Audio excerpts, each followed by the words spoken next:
Ashwavega news ವಿಶೇಷ ಕಾರ್ಯಕ್ರಮಕ್ಕೆ ಸ್ವಾಗತ. ನಾನು ಅರುಣ್ ಕುಮಾರ್.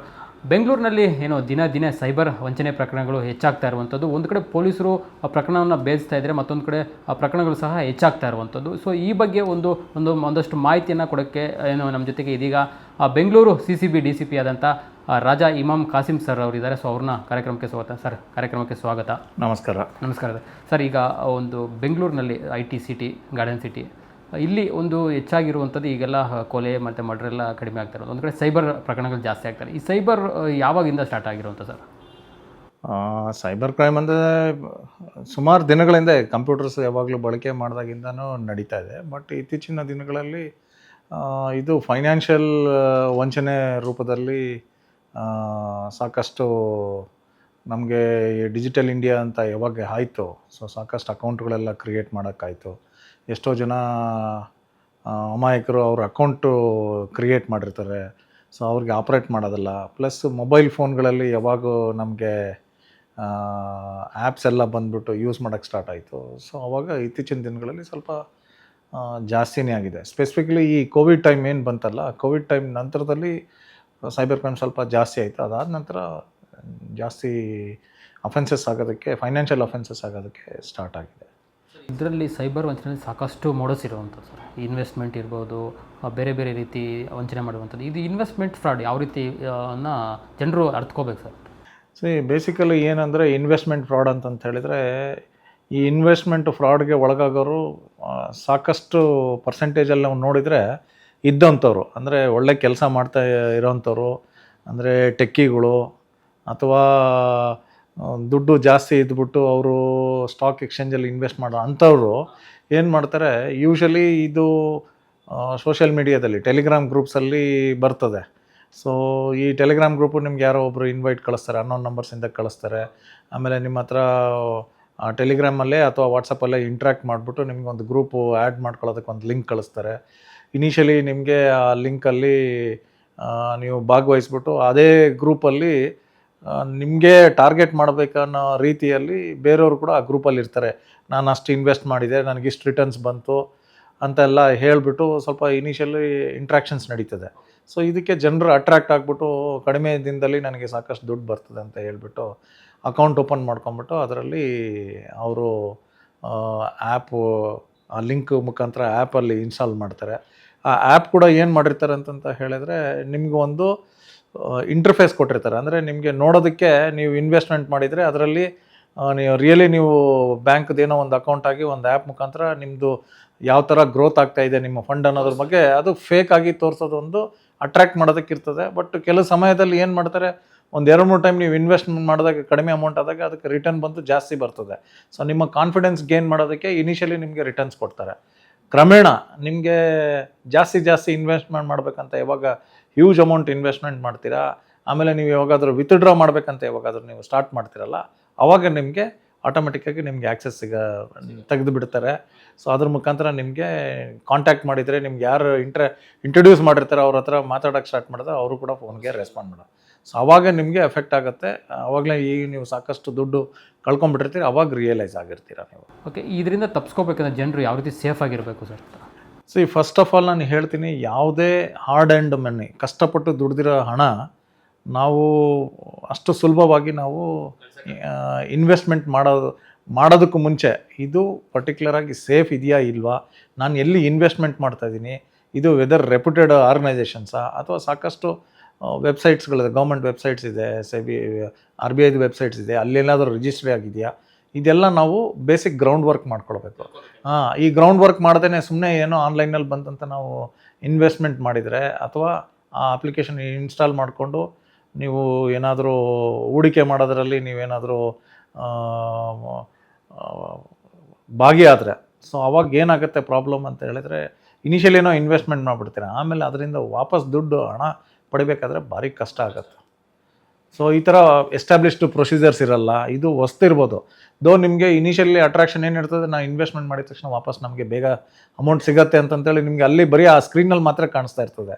ವಾಸ್ತವ ಅಂಶ ನೀವು ಯಾವಾಗ ವಿತ್ಡ್ರಾ ಮಾಡ್ತೀರಿ ಅವಾಗೇ ನಿಮಗೆ ಗೊತ್ತಾಗೋದು ನಿಮಗೆ ಈ ಅಫೆನ್ಸ್ ಆಗಿದೆ ಅಥವಾ ನಿಮ್ಮ ಮೇಲೆ ಈ ಥರ ಒಂದು ಅಪರಾಧ ನಡೆದಿದೆ ಅನ್ನೋದು ಅವಾಗೇ ರಿಯಲೈಸ್ ಆಗುತ್ತೆ. ಸರ್ ಇನ್ನೊಂದು ಇತ್ತೀಚಿನ ದಿನಗಳಲ್ಲಿ ಸುಮಾರು ಜನ ಈ ಡಿಜಿಟಲ್ ಅರೆಸ್ಟ್ ಇದು ಒಂದು ಮುಂಬೈಯಿಂದ ಕರೆ ಮಾಡ್ತಾ ಇದ್ದೀವಿ, ಮುಂಬೈ ಪೊಲೀಸರು ನಿಮ್ಮ ಹೆಸರಲ್ಲಿ ಒಂದು ಪಾರ್ಸಲ್ ಬಂದಿದೆ, ಇದನ್ನು ಸೆಟಲ್ ಮಾಡ್ಕೊಬಂದಿಲ್ಲ ಅಂದರೆ ನಿಮಗೆ ಕೇಸ್ ಆಗುತ್ತೆ ಅನ್ನೋ ನಿಟ್ಟಿನಲ್ಲಿ ಡಿಜಿಟಲ್ ಅರೆಸ್ಟ್ ಮಾಡ್ತಾರೆ. ಸೊ ಹೆಚ್ಚಾಗಿ ಇದರಲ್ಲಿ ಡಿಜಿಟಲ್ ಅರೆಸ್ಟಲ್ಲಿ ಏನು ಏಜ್ಡ್ ಪರ್ಸನ್ಸು ಸಹ ಇರ್ತಾರೆ ಮತ್ತು ಯೂತ್ಸು ಸಹ ಇದೆ. ಇದರಿಂದ ಯಾವ ರೀತಿ ತಪ್ಪಿಸ್ಕೋಬೋದು ಸರ್ ಜನರು? First of all digital arrest ಅನ್ನೋ ಒಂದು ಕಾನ್ಸೆಪ್ಟು ಕಾನೂನಿನಲ್ಲಿ ಎಲ್ಲೂ ಇಲ್ಲ. So there is something called as arrest ಅಂತ ಒಂದು ಪ್ರೊಸೀಜರ್ ಇದೆ, ಬಟ್ ಡಿಜಿಟಲ್ ಅರೆಸ್ಟ್ ಅಂತ ಎಲ್ಲೂ ಇಲ್ಲ. ನೀವು ಅರೆಸ್ಟ್ ಮಾಡಬೇಕಾದ್ರೆ ಫಿಸಿಕಲಿ ಪೊಲೀಸರು ಅಥವಾ ಬೇರೆ ಲಾ ಎನ್ಫೋರ್ಸ್ಮೆಂಟ್ ಏಜೆನ್ಸೀಸ್ ನಿಮಗೆ ಒಂದು ಪ್ರಾಪರಾಗಿ ನೋಟಿಸ್ ಕೊಟ್ಬಿಟ್ಟು, ನಿಮಗೆ ಕಾರಣ ಕೇಳೋ ನೋಟಿಸ್ ಕೊಟ್ಬಿಟ್ಟು, ಆ ಕಾರಣಗಳು ಸಮಂಜಸವಲ್ಲ ಆದಾಗ ಆವಾಗೇ ಅವರು ನಿಮ್ಮನ್ನು ಅಗತ್ಯವಿದ್ದರೆ ಮಾತ್ರ ಅರೆಸ್ಟ್ ಮಾಡಬೇಕಂದ್ರೆ ದೆನ್ ಫಿಸಿಕಲಿ ಬಂದುಬಿಟ್ಟು ನಿಮ್ಮನ್ನು ಅರೆಸ್ಟ್ ಮಾಡ್ತಾರೆ. ಯಾರು ಎಲ್ಲೋ ಕೂತ್ಕೊಂಡು ಫೋನ್ ಮುಖಾಂತರ ನಿಮ್ಮನ್ನು ಡಿಜಿಟಲ್ ಅರೆಸ್ಟ್ ಮಾಡಲ್ಲ.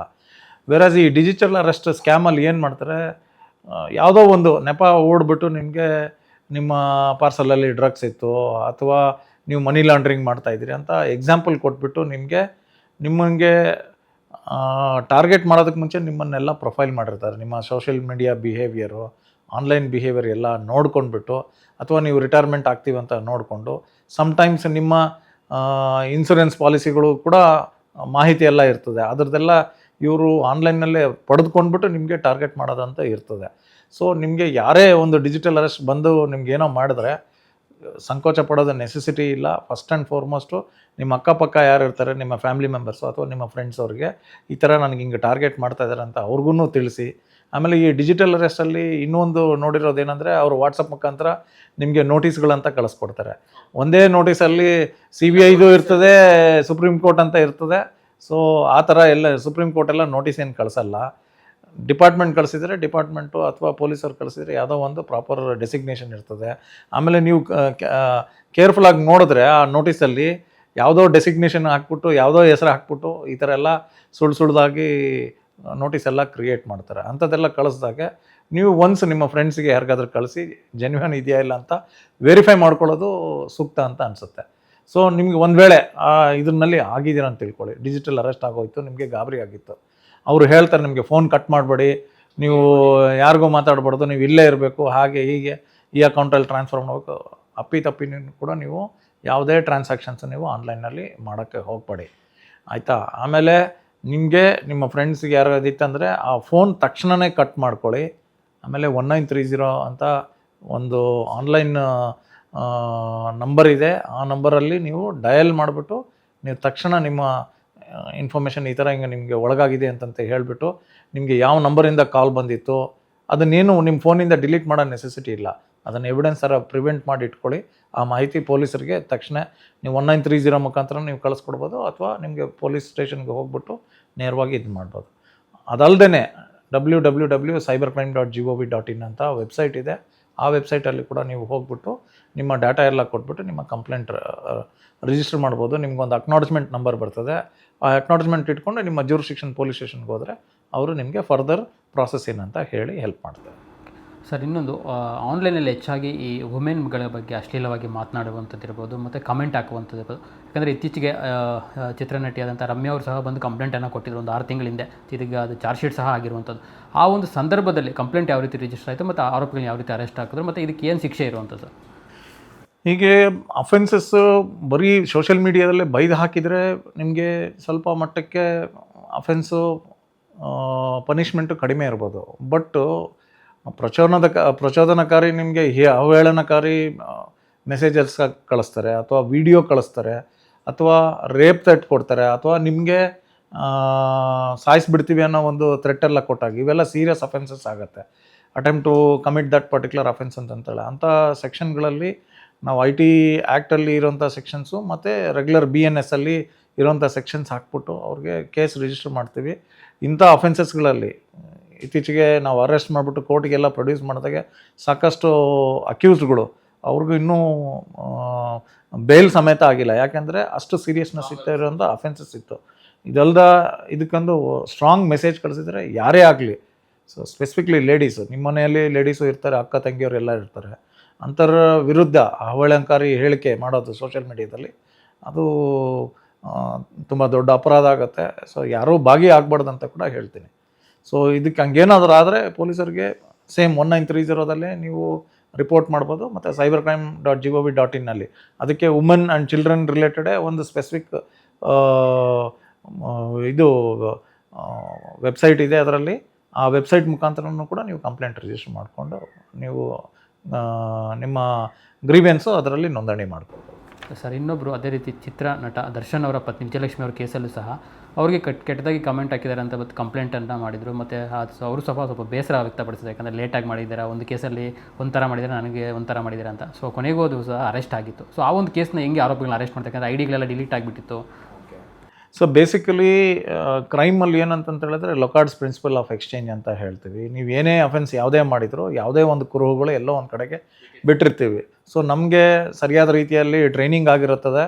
How to collect digital evidence ಅಂತ ನಮಗೂ ಮಾಹಿತಿ ಸರಿಯಾದ ರೀತಿಯಲ್ಲಿ ಟ್ರೈನಿಂಗ್ ಆಗಿರುತ್ತೆ. ಅದನ್ನೆಲ್ಲ ಬಳಕೆ ಮಾಡ್ಕೊಂಡ್ಬಿಟ್ಟು ನಮಗೆ ಸರ್ವಿಸ್ ಪ್ರೊವೈಡರ್ ಮುಖಾಂತರ ನಾವು ಮಾಹಿತಿಗೆ ಪಡ್ಕೊಂಡು ನಂತರದಲ್ಲಿ ಆ ಎವಿಡೆನ್ಸಸ್ ಎಲ್ಲೆಲ್ಲಿ ಕಲೆಕ್ಟ್ ಮಾಡ್ಕೋಬೇಕು ಅದನ್ನೆಲ್ಲ ಕಲೆಕ್ಟ್ ಮಾಡ್ತೀವಿ. ವಿಜಯಲಕ್ಷ್ಮಿ ಅವ್ರ ಕೇಸಲ್ಲಿ ಏನಾಗಿತ್ತು, ನಾವು ರಿಕ್ವೆಸ್ಟ್ ಮಾಡಿದ್ರು ಕೂಡ ಅವ್ರಿಗೂ ಎಲ್ಲ ಡೀಟೇಲ್ಸ್ ಅವರು FIR ಆಗಿದ ತಕ್ಷಣವೇ ಅದನ್ನೆಲ್ಲ ತೊಗೊಂಡು ಬಿಡುಗಡೆ ಮಾಡಿದರು. ಆಮೇಲೆ ಅವರು ಯಾರು ಅಕ್ಯೂಸ್ ಮಾಡಿದ್ರು ಅವ್ರದ್ದು IDಗಳೆಲ್ಲ ಹಾಕಿದರು. ಅದನ್ನು ನೋಡ್ಕೊಂಬಿಟ್ಟು ಅವರು ಡಿಲೀಟ್ ಮಾಡೋ ಒಂದು ಪ್ರಮೇಯ ಬಂತು ಆ ಟೈಮಲ್ಲಿ ನಮಗೆ. ಸೊ ಆದರೂ ಕೂಡ ನಾವು ಅದನ್ನು ಆ ಕೇಸನ್ನ ಭೇದಿಸಿ ನಾವು ಅರೆಸ್ಟ್ ಮಾಡ್ಕೊಂಬಿಟ್ಟು ಒಳಗಡೆ ಹಾಕಿದ್ದೀವಿ. ಅವ್ರಿಗೆ ಇನ್ನೂ ಬೇಲು ಕೂಡ ಸಿಕ್ಕಿಲ್ಲ, ಒಳಗಡೆ ಕೋರ್ಟಲ್ಲೇ ಇದ್ದಾರೆ, ಜೈಲಲ್ಲೇ ಇದ್ದಾರೆ. ಮತ್ತು ಸರ್ ಇನ್ನೊಂದು, ಈಗ ಸುಮಾರು ಈಗ ಹೆಚ್ಚಿಗೆ ಆಗ್ತಾ ಇರುವಂಥದ್ದು ಈ ಆನ್ಲೈನಲ್ಲಿ ದ್ವೇಷ ಭಾಷಣ ಹರಡುವಂಥದ್ದು, ಫೇಕ್ ನ್ಯೂಸ್ ಹರಡುವಂಥದ್ದು. ಸೊ ಇದು ಯಾವ ರೀತಿ ಪ್ರಿವೆಂಟ್ ಮಾಡ್ಬೋದು ಸರ್ ಇದನ್ನು? ಬೇಸಿಕಲಿ ಹಲವಾರು ಸೆಕ್ಷನ್ಸ್ಗಳಿದ್ದಾವೆ. ಅವರು ಸುಮ್ಮನೆ ಯಾವುದೋ ಒಂದು ಪಾಪ್ಯುಲಾರಿಟಿ ಮಾಡ್ಕೊಳ್ಳೋದು ಸಲುವಾಗೋ ಅಥವಾ ಅವ್ರ ಇಂಟೆನ್ಷನ್ನು ಒಂದು 2 ಕೋಮುಗಳ ಮಧ್ಯದಲ್ಲಿ ಒಂದು ಅಥವಾ 2 ಗುಂಪುಗಳ ಮಧ್ಯದಲ್ಲಿ ಒಂದು ಪ್ರಚೋದನಕಾರಿ ಹೇಳಿಕೆ ಕೊಟ್ಬಿಟ್ಟು ಅವ್ರಿಗೆ ತೊಂದರೆ ಮಾಡೋ ರೀತಿಯಲ್ಲಿ ಅದನ್ನು ಪೋಸ್ಟ್ ಮಾಡ್ತಾರೆ. ಹೀಗೆ ಸಾಕಷ್ಟು ಇತ್ತೀಚಿನ ದಿನಗಳೇ ಆಗಿದೆ. ಅಂಥವ್ರ ಮೇಲೆ ಕೂಡ ನಾವು ಕ್ರಮ ತಗೊಂಡಿದ್ದೀವಿ. ರೆಲೆವೆಂಟ್ ಸೆಕ್ಷನ್ಸ್ ಏನೇನು ಬರ್ತದೆ ಆ ಸೆಕ್ಷನ್ಸ್ಗಳಲ್ಲಿ ಅವ್ರಿಗೆ ಕೇಸ್ ರಿಜಿಸ್ಟರ್ ಮಾಡ್ಕೊಂಡ್ಬಿಟ್ಟು ಅದನ್ನು ಅವ್ರ ಮೇಲೆ ಕಾನೂನು ರೀತಿಯ ಕ್ರಮ ತಗೊಂಡಿದ್ದೀವಿ. ಸೊ ಬೇಲೆಬಲ್ ಅಫೆನ್ಸಸ್ ಇರ್ತದೆ, ಕೆಲವಲ್ಲಿ ನಾನ್ ಬೇಲೆಬಲ್ ಅಫೆನ್ಸಸ್ ಕೂಡ ಆಗುತ್ತೆ. ಅದ್ರ ಮೇಲೇ ತೀವ್ರತವಾಗಿ ಗಲಭೆಗಳು ಆಗೋದು ಅಂಥದ್ದು ಏನಾದರೂ ಆದರೆ ಈ ಅಫೆನ್ಸಸ್ಗಳೆಲ್ಲ ಸೀರಿಯಸ್ ಆಗುತ್ತೆ. ಶಾಂತಿ ಭಂಗ ಮಾಡೋ ನಿಟ್ಟಿನಲ್ಲಿ ಅವರೆಲ್ಲ ಕಾರ್ಯ ನಡೆಸಿರ್ತಾರೆ. ಸೊ ಈ ಎಲ್ಲ ಸೆಕ್ಷನ್ಗಳೆಲ್ಲ ಅಟ್ರ್ಯಾಕ್ಟ್ ಆಗುತ್ತೆ. ಅಂಥವ್ರಿಗೆ ರೆಲೆವೆಂಟ್ ಕಾನೂನು ಏನು ಬರ್ತದೆ ಆ ಕಾನೂನಿನ ಅಡಿಯಲ್ಲಿ ಆ ಸೆಕ್ಷನ್ಸ್ಗಳು ಹಾಕ್ಬಿಟ್ಟು ಅವ್ರ ವಿರುದ್ಧ ಕೇಸ್ ರಿಜಿಸ್ಟರ್ ಮಾಡಿ ದಸ್ತಗಿರಿ ಮಾಡಿ ನ್ಯಾಯಾಲಯ ಕೂಡ ಹಾಜರುಪಡಿಸ್ತೀವಿ. ನ್ಯಾಯಾಲಯದಲ್ಲಿ ಅವ್ರಿಗೆ ಬೇಲ್ ಸಾಕಷ್ಟು ಟೈಮು ರಿಜೆಕ್ಟು ಆಗಿದೆ, ಕೆಲವು ಟೈಮ್ನಲ್ಲಿ ಕೂಡ ಬೇಲು ಆಗಿದೆ. So it all depends upon the ಎಷ್ಟು ಸೀರಿಯಸ್ನೆಸ್ ಇದೆ ಆ ಮೆಸೇಜ್ ಅನ್ನೋದ್ರ ಮೇಲೆ ನೋಡ್ಕೊಂಡ್ಬಿಟ್ಟು ಡಿಸಿಷನ್ಸು ತೊಗೊಳ್ಬೇಕಾಗುತ್ತೆ. ಈ ಫೇಕ್ ನ್ಯೂಸು ಅಥವಾ ಏನು ದ್ವೇಷ ಭಾಷಣ ಹರಡೋದಾದ್ರೆ ಜನರು ಯಾವ ರೀತಿ ಅದನ್ನು ಪ್ರಿವೆಂಟ್ ಮಾಡ್ಬೋದು ಸರ್? ಅಂದರೆ ನೋಡಿ, ಸಾಕಷ್ಟು ವೆಬ್ಸೈಟ್ಸ್ ಇದೆ. ಫ್ಯಾಕ್ಟ್ ಚೆಕ್ ವೆಬ್ಸೈಟ್ ಇದೆ, KSP ಫ್ಯಾಕ್ಟ್ ಚೆಕ್ ಅಂತ ವೆಬ್ಸೈಟ್ ಇದೆ. ಸೊ ಅದು ಏನೇ ನ್ಯೂಸ್ ಹಾಕಿದರೆ ನಾವು ಸುಮ್ಮನೆ ಅದನ್ನು ಏನು ನೋಡ್ದೇ ಫಾರ್ವರ್ಡ್ ಮಾಡಬೇಕು. ಫಾರ್ವರ್ಡ್ ಮಾಡ್ತಾರೆ, ಅದನ್ನು ಫಾರ್ವರ್ಡ್ ಮಾಡಬಾರ್ದು. ಅದರಲ್ಲಿ ಸತ್ಯಾಸತ್ಯತೆ ಏನಿದೆ ಅಂತಂತೇಳಿ ಸಾಕಷ್ಟು ಈವೆಂಟ್ಸ್ಗಳು ನಡೆದಿರ್ತದೆ, ಘಟನೆಗಳು ನಡೆದಿರ್ತದೆ, ಆಲ್ರೆಡಿ ನ್ಯೂಸ್ ಕೂಡ ಬಂದಿರ್ತದೆ. ಜೆನ್ಯೂನ್ ನ್ಯೂಸ್ ಹೌಸಸ್ ಎಲ್ಲಿರ್ತದೆ ಅಂತಲ್ಲೆಲ್ಲ ನೀವು ವೆರಿಫೈ ಮಾಡ್ಕೊಂಬಿಟ್ಟು ಅದು ನಿಜ ಇತ್ತಂದರೆ ನೀವು ನೋಡಿ, ಬಟ್ ಅದನ್ನು ಫಾರ್ವರ್ಡ್ ಮಾಡಬೇಡಿ. ಸುಮ್ಮನೆ ಫಾರ್ವರ್ಡ್ ಮಾಡೋದ್ರಿಂದ ಅದನ್ನು ನಾವು ಕೂಡ ಅದಕ್ಕೆ ಕಾಂಟ್ರಿಬ್ಯೂಟ್ ಮಾಡಿಬಿಟ್ಟು ಫೇಕ್ ನ್ಯೂಸ್ ಹರಡಿಸೋದ್ರಲ್ಲಿ ನಾವು ಕೂಡ ಭಾಗಿಯಾಗ್ತೀವಿ. ಸೊ ಅಂಥದ್ದು ಮಾಡೋದ್ರಿಂದ ಸೀರಿಯಸ್ ಅಫೆನ್ಸ್ ಅಂತಂದರೆ ಗಲಭೆ, ಶಾಂತಿ ಭಂಗ ಮಾಡೋಂಥ ಕೆಲಸ ಆಗುತ್ತದು. ಸೊ ಅದನ್ನು ನೋಡ್ಕೊಂಬಿಟ್ಟು 2 ಗುಂಪುಗಳು ಅಥವಾ 2 ಕೋಮಿನ ಮಧ್ಯೆ ಜಗಳ ಉಂಟಾಗೋ ಒಂದು ಇದಾಗುತ್ತೆ. ಒಂದು ವೇಳೆ ಅದು ತೀವ್ರತೆಯಿಂದ, ಫಾರ್ ಎಕ್ಸಾಂಪಲ್ DJ ಹಳ್ಳಿ ಗಲಾಟೆ ನಿಮ್ಗೆ ಗೊತ್ತಿರ್ಬೋದು, ಯಾವ ಮಟ್ಟಕ್ಕೆ ತೀವ್ರತೆ ಹೋಯ್ತು. ಸೊ ಅದನ್ನು ನಾವು ಏನು ಮಾಡ್ತೀವಿ, ಆ ತಕ್ಷಣದಿಂದಲೇ ನಾವು ಕ್ರಮ ತಗೊಂಡ್ಬಿಟ್ಟು ಅದನ್ನು ಇಂಟರ್ಮೀಡಿಯರೀಸ್ ಅವ್ರಿಗೆ ಬರೆದ್ಬಿಟ್ಟು ಅಂಥ ಕಂಟೆಂಟನ್ನು ತೆಗೆದುಬಿಟ್ಟು ತಡೆ ಹಿಡಿಯಲು ಎಫರ್ಟ್ಸ್ ಮಾಡ್ತೀವಿ. ಅಥವಾ ಕೋರ್ಟಿಂದ ಒಂದು ಆರ್ಡರ್ ತೊಗೊಂಡ್ಬಿಟ್ಟು ಸರ್ವಿಸ್ ಮೀಡಿಯಾ ಪ್ರೊವೈಡರ್ ಇಂಟರ್ಮೀಡಿಯರೀಸ್ ಅವ್ರಿಗೆ ಹೇಳಿಬಿಟ್ಟು ಅಂಥ ಕಂಟೆಂಟ್ ತೆಗೆಯೋ ಒಂದು ಕ್ರಮ ಕೂಡ ತಗೊಳ್ತೀವಿ. ಇದೆಲ್ಲ ನಿಟ್ಟು ಏನಂದರೆ ಪೊಲೀಸರು ಒಂದು ಶಾಂತಿ ಸುವ್ಯವಸ್ಥೆ ಕಾಪಾಡೋ ನಿಟ್ಟಿನಲ್ಲಿ ನಾವು ಕೆಲಸ ಮಾಡ್ತೀವಿ. ಸರ್, ಇನ್ನೊಂದು, ಈ UPI ಆ್ಯಪ್ಗಳನ್ನು ಕೆಲವೊಂದಷ್ಟು ಪಬ್ಲಿಕ್ ಪ್ಲೇಸಲ್ಲಿ ಬಳಸೋ ಸಂದರ್ಭದಲ್ಲಿ ವೈಫೈ ಕನೆಕ್ಟ್ ಮಾಡ್ಕೊತಾರೆ. ಸೊ ಅದು ಬೇರೆ ಒಂದು ರೀತಿಯಲ್ಲಿ ಮೆಸೇಜ್ ಆಗುತ್ತೆ ಮತ್ತು ಅದರಿಂದ ಹಣನೂ ಫ್ರಾಡ್ ಆಗುತ್ತೆ ಮತ್ತು ಬೇರೆ ಬೇರೆ ಕ್ರಿಮಿನಲ್ ಕೇಸಸ್ಸಲ್ಲಿ ಭಾಗಿಯುವಂಥ ಸಂದರ್ಭ ಇರುತ್ತೆ. ಸೊ ಆ ಒಂದು ಸಂದರ್ಭದಲ್ಲಿ ಜನರು ಯಾವ ರೀತಿ UPI ವೈಫೈ ಬಳಸೋ ಸಂದರ್ಭದಲ್ಲಿ ಯಾವ ರೀತಿ ಸೇಫ್ ಆಗಿರ್ಬೋದು? ಸ್ಪೆಸಿಫಿಕ್ಲಿ ನಾನು ಫ್ರೀ ವೈಫೈ ಎಲ್ಲೇ ಇರ್ತದೆ, ಆ ಫ್ರೀ ವೈಫೈ ಇದ್ದ ಕಡೆಗೆ ನಾವು ಕೇರ್ಫುಲ್ ಆಗಿರಬೇಕು. ಯಾಕೆ ಅಂತ ಹೇಳಿದರೆ, ನೀವು ಫ್ರೀ ವೈಫೈ ಅಂತಂತ ಹೇಳಿದರೆ ನಿಮಗೆ ರಿಜಿಸ್ಟರ್ ಮಾಡಬೇಕಾಗತ್ತೆ, ನಿಮ್ಮ ಮೊಬೈಲ್ ನಂಬರ್ ಕೊಡಬೇಕಾಗತ್ತೆ, OTPಸು ಅದಕ್ಕೆ ಬರ್ತದೆ. ಆ OTP ನಿಮ್ಮ ಇಂಟರ್ನೆಟ್ ಕನೆಕ್ಟ್ ಮಾಡೋದಕ್ಕೆ ಯೂಸ್ ಮಾಡ್ತೀವಿ ಅಂತಲೂ ಗೊತ್ತಿರಲ್ಲ. ಬಟ್ ಅದೇ OTP ಬೇರೆ ಏನೋ ಸರ್ವಿಸಸ್ ಈ ಬ್ಯಾಕ್ಗ್ರೌಂಡಲ್ಲಿ ಇನಿಷಿಯೇಟ್ ಮಾಡಿಬಿಟ್ಟು ನಿಮ್ಮ ಬ್ಯಾಂಕ್ ಅಕೌಂಟ್ಗಳ ಖಾತೆಗಳ ಡೀಟೇಲ್ಸ್ ತೊಗೊಳಕ್ಕೆ ನಿಟ್ಟಿನಲ್ಲಿ ಕೆಲಸ ಮಾಡ್ತಾ ಇರ್ಬೋದು. ಅದಕ್ಕೆ ಸಾಧ್ಯವಾದಷ್ಟು ನಿಮ್ಮ ಓನ್ ಡಾಟಾನೇ ಯೂಸ್ ಮಾಡಿಕೊಂಡು ಬಳಕೆ ಮಾಡಬೇಕು. ಫ್ರೀ ವೈಫೈನ ಅವಾಯ್ಡ್ ಮಾಡೋದು ಸೂಕ್ತ ಅಂತ ಅನ್ಸುತ್ತೆ. ಸ್ಪೆಸಿಫಿಕಲಿ ಏರ್ಪೋರ್ಟ್ ಆಗಲಿ ಅಥವಾ ಬ್ಯಾಂಕ್ಸ್ ಆಗಲಿ ಅಥವಾ ಎಲ್ಲೆಲ್ಲೋ ಒಂದು ಕಡೆಗೆ. ಬ್ಯಾಂಕ್ ಅಂದರೆ ಎಸ್ ಅವ್ರದ್ದೇ ಒಂದು ಜೆನ್ಯುನ್ ಇದು ಇರ್ತದೆ. ಸೊ ನೀವು ಹೋಟ್ಲು, ಲಾಡ್ಜು ಎಲ್ಲ ಕಡೆಗೆ ಯೂಸ್ ಮಾಡ್ತಾ ಇರ್ತೀರ ವೈಫೈ. ಅಂಥ ವೈಫೈ ಯೂಸ್ ಮಾಡೋದು ಸ್ವಲ್ಪ ಕೇರ್ಫುಲ್ಲಾಗಿ ಮಾಡಬೇಕಂತ ಹೇಳ್ತೀನಿ. ಸರ್, ಇನ್ನೊಂದು 2013 ಅಥವಾ 14ರಲ್ಲಿ ಬೆಂಗಳೂರು ಟ್ರಾಫಿಕ್ ಪೊಲೀಸರು ನಂಬರ್ 1 ಈ ಒಂದು ಫೇಸ್ಬುಕ್ ಬಳಸ್ತಾ ಇದ್ದಾರೆ ಅಂತ BTPಯಿಂದ ಫೇಸ್ಬುಕ್ಕಿಂದ ರೆಕಗ್ನೈಸ್ ಬರುತ್ತೆ. ಆವಾಗ ನೀವು ಸಹ ಒಂದು ಇದರಲ್ಲಿ ಇರ್ತೀರ. ಸೊ ಯಾವಾಗ ಸರ್ ಅದು ಏನು ಅಂತ? ಸೊ 13-14 ಅಲ್ಲ 15-16 ಸಮಯದಲ್ಲಿ ನಾನು ACP ಪ್ಲ್ಯಾನಿಂಗಾಗಿ ಕೆಲಸ ಮಾಡ್ತಾ ಇರ್ತೀನಿ ಟ್ರಾಫಿಕಲ್ಲಿ. ಆಗಿನ ಕಾಲಕ್ಕೆ ನಮಗೆ ಸೋಷಿಯಲ್ ಮೀಡಿಯಾದಲ್ಲಿ ನಮ್ಮದು ಬ್ಯಾಂಗ್ಳೂರ್ ಟ್ರಾಫಿಕ್ ಪೊಲೀಸ್ ಅಂತ ಒಂದು ವೆಬ್ಸೈಟು ನಡೀತಾ ಇತ್ತು. ಸೊ ಅಲ್ಲಿ ನಾವೇನು ಮಾಡಿದ್ವಿ, ಒಂದು ಸಣ್ಣ ಟೀಮ್ ಮಾಡ್ಕೊಂಡಿದ್ದೀವಿ. ರೌಂಡ್ ದ ಕ್ಲಾಕ್ ನಮ್ಮ ಫೇಸ್ಬುಕ್ ಪೇಜಲ್ಲಿ ಯಾರೇ ಒಂದು ಕುಂದುಕೊರತೆ ಬಗ್ಗೆ ಏನಾದರೂ ಮಾಹಿತಿ ಕೊಟ್ಟಾಗೆ ಅದ್ರದ್ದು ಯಾವ ಪೊಲೀಸ್ ಸ್ಟೇಷನ್ ಲಿಮಿಟ್ಸ್ ಬರ್ತದೆ, ನಮ್ಮ ಟೀಮ್ ಕಂಟ್ರೋಲ್ ರೂಮ್ ಟೀಮ್ ಅದನ್ನು ನೋಡ್ಕೊಂಡ್ಬಿಟ್ಟು ರೆಸ್ಪೆಕ್ಟಿವ್ ಪೊಲೀಸ್ ಸ್ಟೇಷನ್ಸ್ಗೆ ಹೇಳಿಬಿಟ್ಟು ಆ ಕುಂದುಕೊರತೆ ಏನಿದೆ ಅಂತ ಅದನ್ನು ಅಟೆಂಡ್ ಮಾಡಿಬಿಟ್ಟು ತಕ್ಷಣದಿಂದಲೇ ನಾವು ಅದನ್ನು ನಿವಾರಣೆ ಮಾಡೋ ನಿಟ್ಟಿನಲ್ಲಿ ನಾವು ಕೆಲಸ ಮಾಡ್ತಾಯಿದ್ವಿ. ಸೊ ಗವರ್ನಮೆಂಟ್ ವೆಬ್ಸೈಟ್ಸ್ ಅಂದರೆ ನಮ್ಮ ದೇಶದಲ್ಲಿ ಗೌರ್ಮೆಂಟ್ ವೆಬ್ಸೈಟ್ಸಲ್ಲಿ BTP ಆಗಿನ ಕಾಲಕ್ಕೆ ಹೆಚ್ಚಿನ ಫಾಲೋವರ್ಸು ಮತ್ತು ಹೆಚ್ಚಿನ ರೀತಿಯಲ್ಲಿ ಇಂಟ್ರ್ಯಾಕ್ಟ್ ಮಾಡಿ ಸ್ಪಂದಿಸ್ತಾ ಇದ್ದೀವಿ ಅಂತಂತೇಳಿ ಫೇಸ್ಬುಕ್ ಅವರೇ ಸ್ವತಃ ಅದನ್ನು ಐಡೆಂಟಿಫೈ ಮಾಡಿಬಿಟ್ಟು ಅವರು ನಮಗೆ ಅಂದರೆ ನಮ್ಮ ಡಿಪಾರ್ಟ್ಮೆಂಟ್ಗೆ ಒಂದು ಸರ್ಟಿಫಿಕೇಟು ಮತ್ತು ಒಂದು ಮೊಮೆಂಟೋ ಕಳಿಸ್ಕೊಡ್ತಾರೆ ಫೇಸ್ಬುಕ್ಕಲ್ಲಿ. ಸೊ ಈ ಥರ ನಿಮ್ಮದು ಫಸ್ಟ್ ಈ ಕ್ಯಾಟಗರಿಯಲ್ಲಿ ಗೌರ್ಮೆಂಟ್ ಕ್ಯಾಟಗರಿಯಲ್ಲಿ ಆಲ್ ಓವರ್ ಇಂಡಿಯಾದಲ್ಲಿ ಫಸ್ಟು ಗೌರ್ಮೆಂಟ್ ಆಲ್ ಓವರ್ ಇಂಡಿಯಾದಲ್ಲಿ ಗೌರ್ಮೆಂಟ್ ಪೇಜಸ್ಗಳಲ್ಲಿ ನಿಮ್ಮದು ಫಸ್ಟ್ ಅಂತಂತ ಹೇಳಿಬಿಟ್ಟು ಒಂದು ನಮಗೆ ಆವಾಗ ಈ ಸೋಷಿಯಲ್ ಮೀಡಿಯಾನಲ್ಲಿ ಪ್ರೆಸೆನ್ಸ್ ಇದೆ, ಇದ್ಕೊಂಡು ಸಾರ್ವಜನಿಕರಿಗೆ ಸ್ಪಂದಿಸ್ತಾ ಇದ್ದೀವಿ ಅಂತ ಒಂದು ಒಳ್ಳೆ ನಿಟ್ಟಿನಲ್ಲಿ ಸ್ಪಂದಿಸ್ತೀವಿ ಅಂತೇಳಿ ಒಂದು ಲೆಟರ್ ಮುಖಾಂತರ ಕಳಿಸ್ಕೊಟ್ಟಿರ್ತಾರೆ. ಸರ್, ನೀವು 96 ಬ್ಯಾಚಲ್ಲಿ ಸಬ್ ಇನ್ಸ್ಪೆಕ್ಟರಾಗಿ ಬಂದವರು.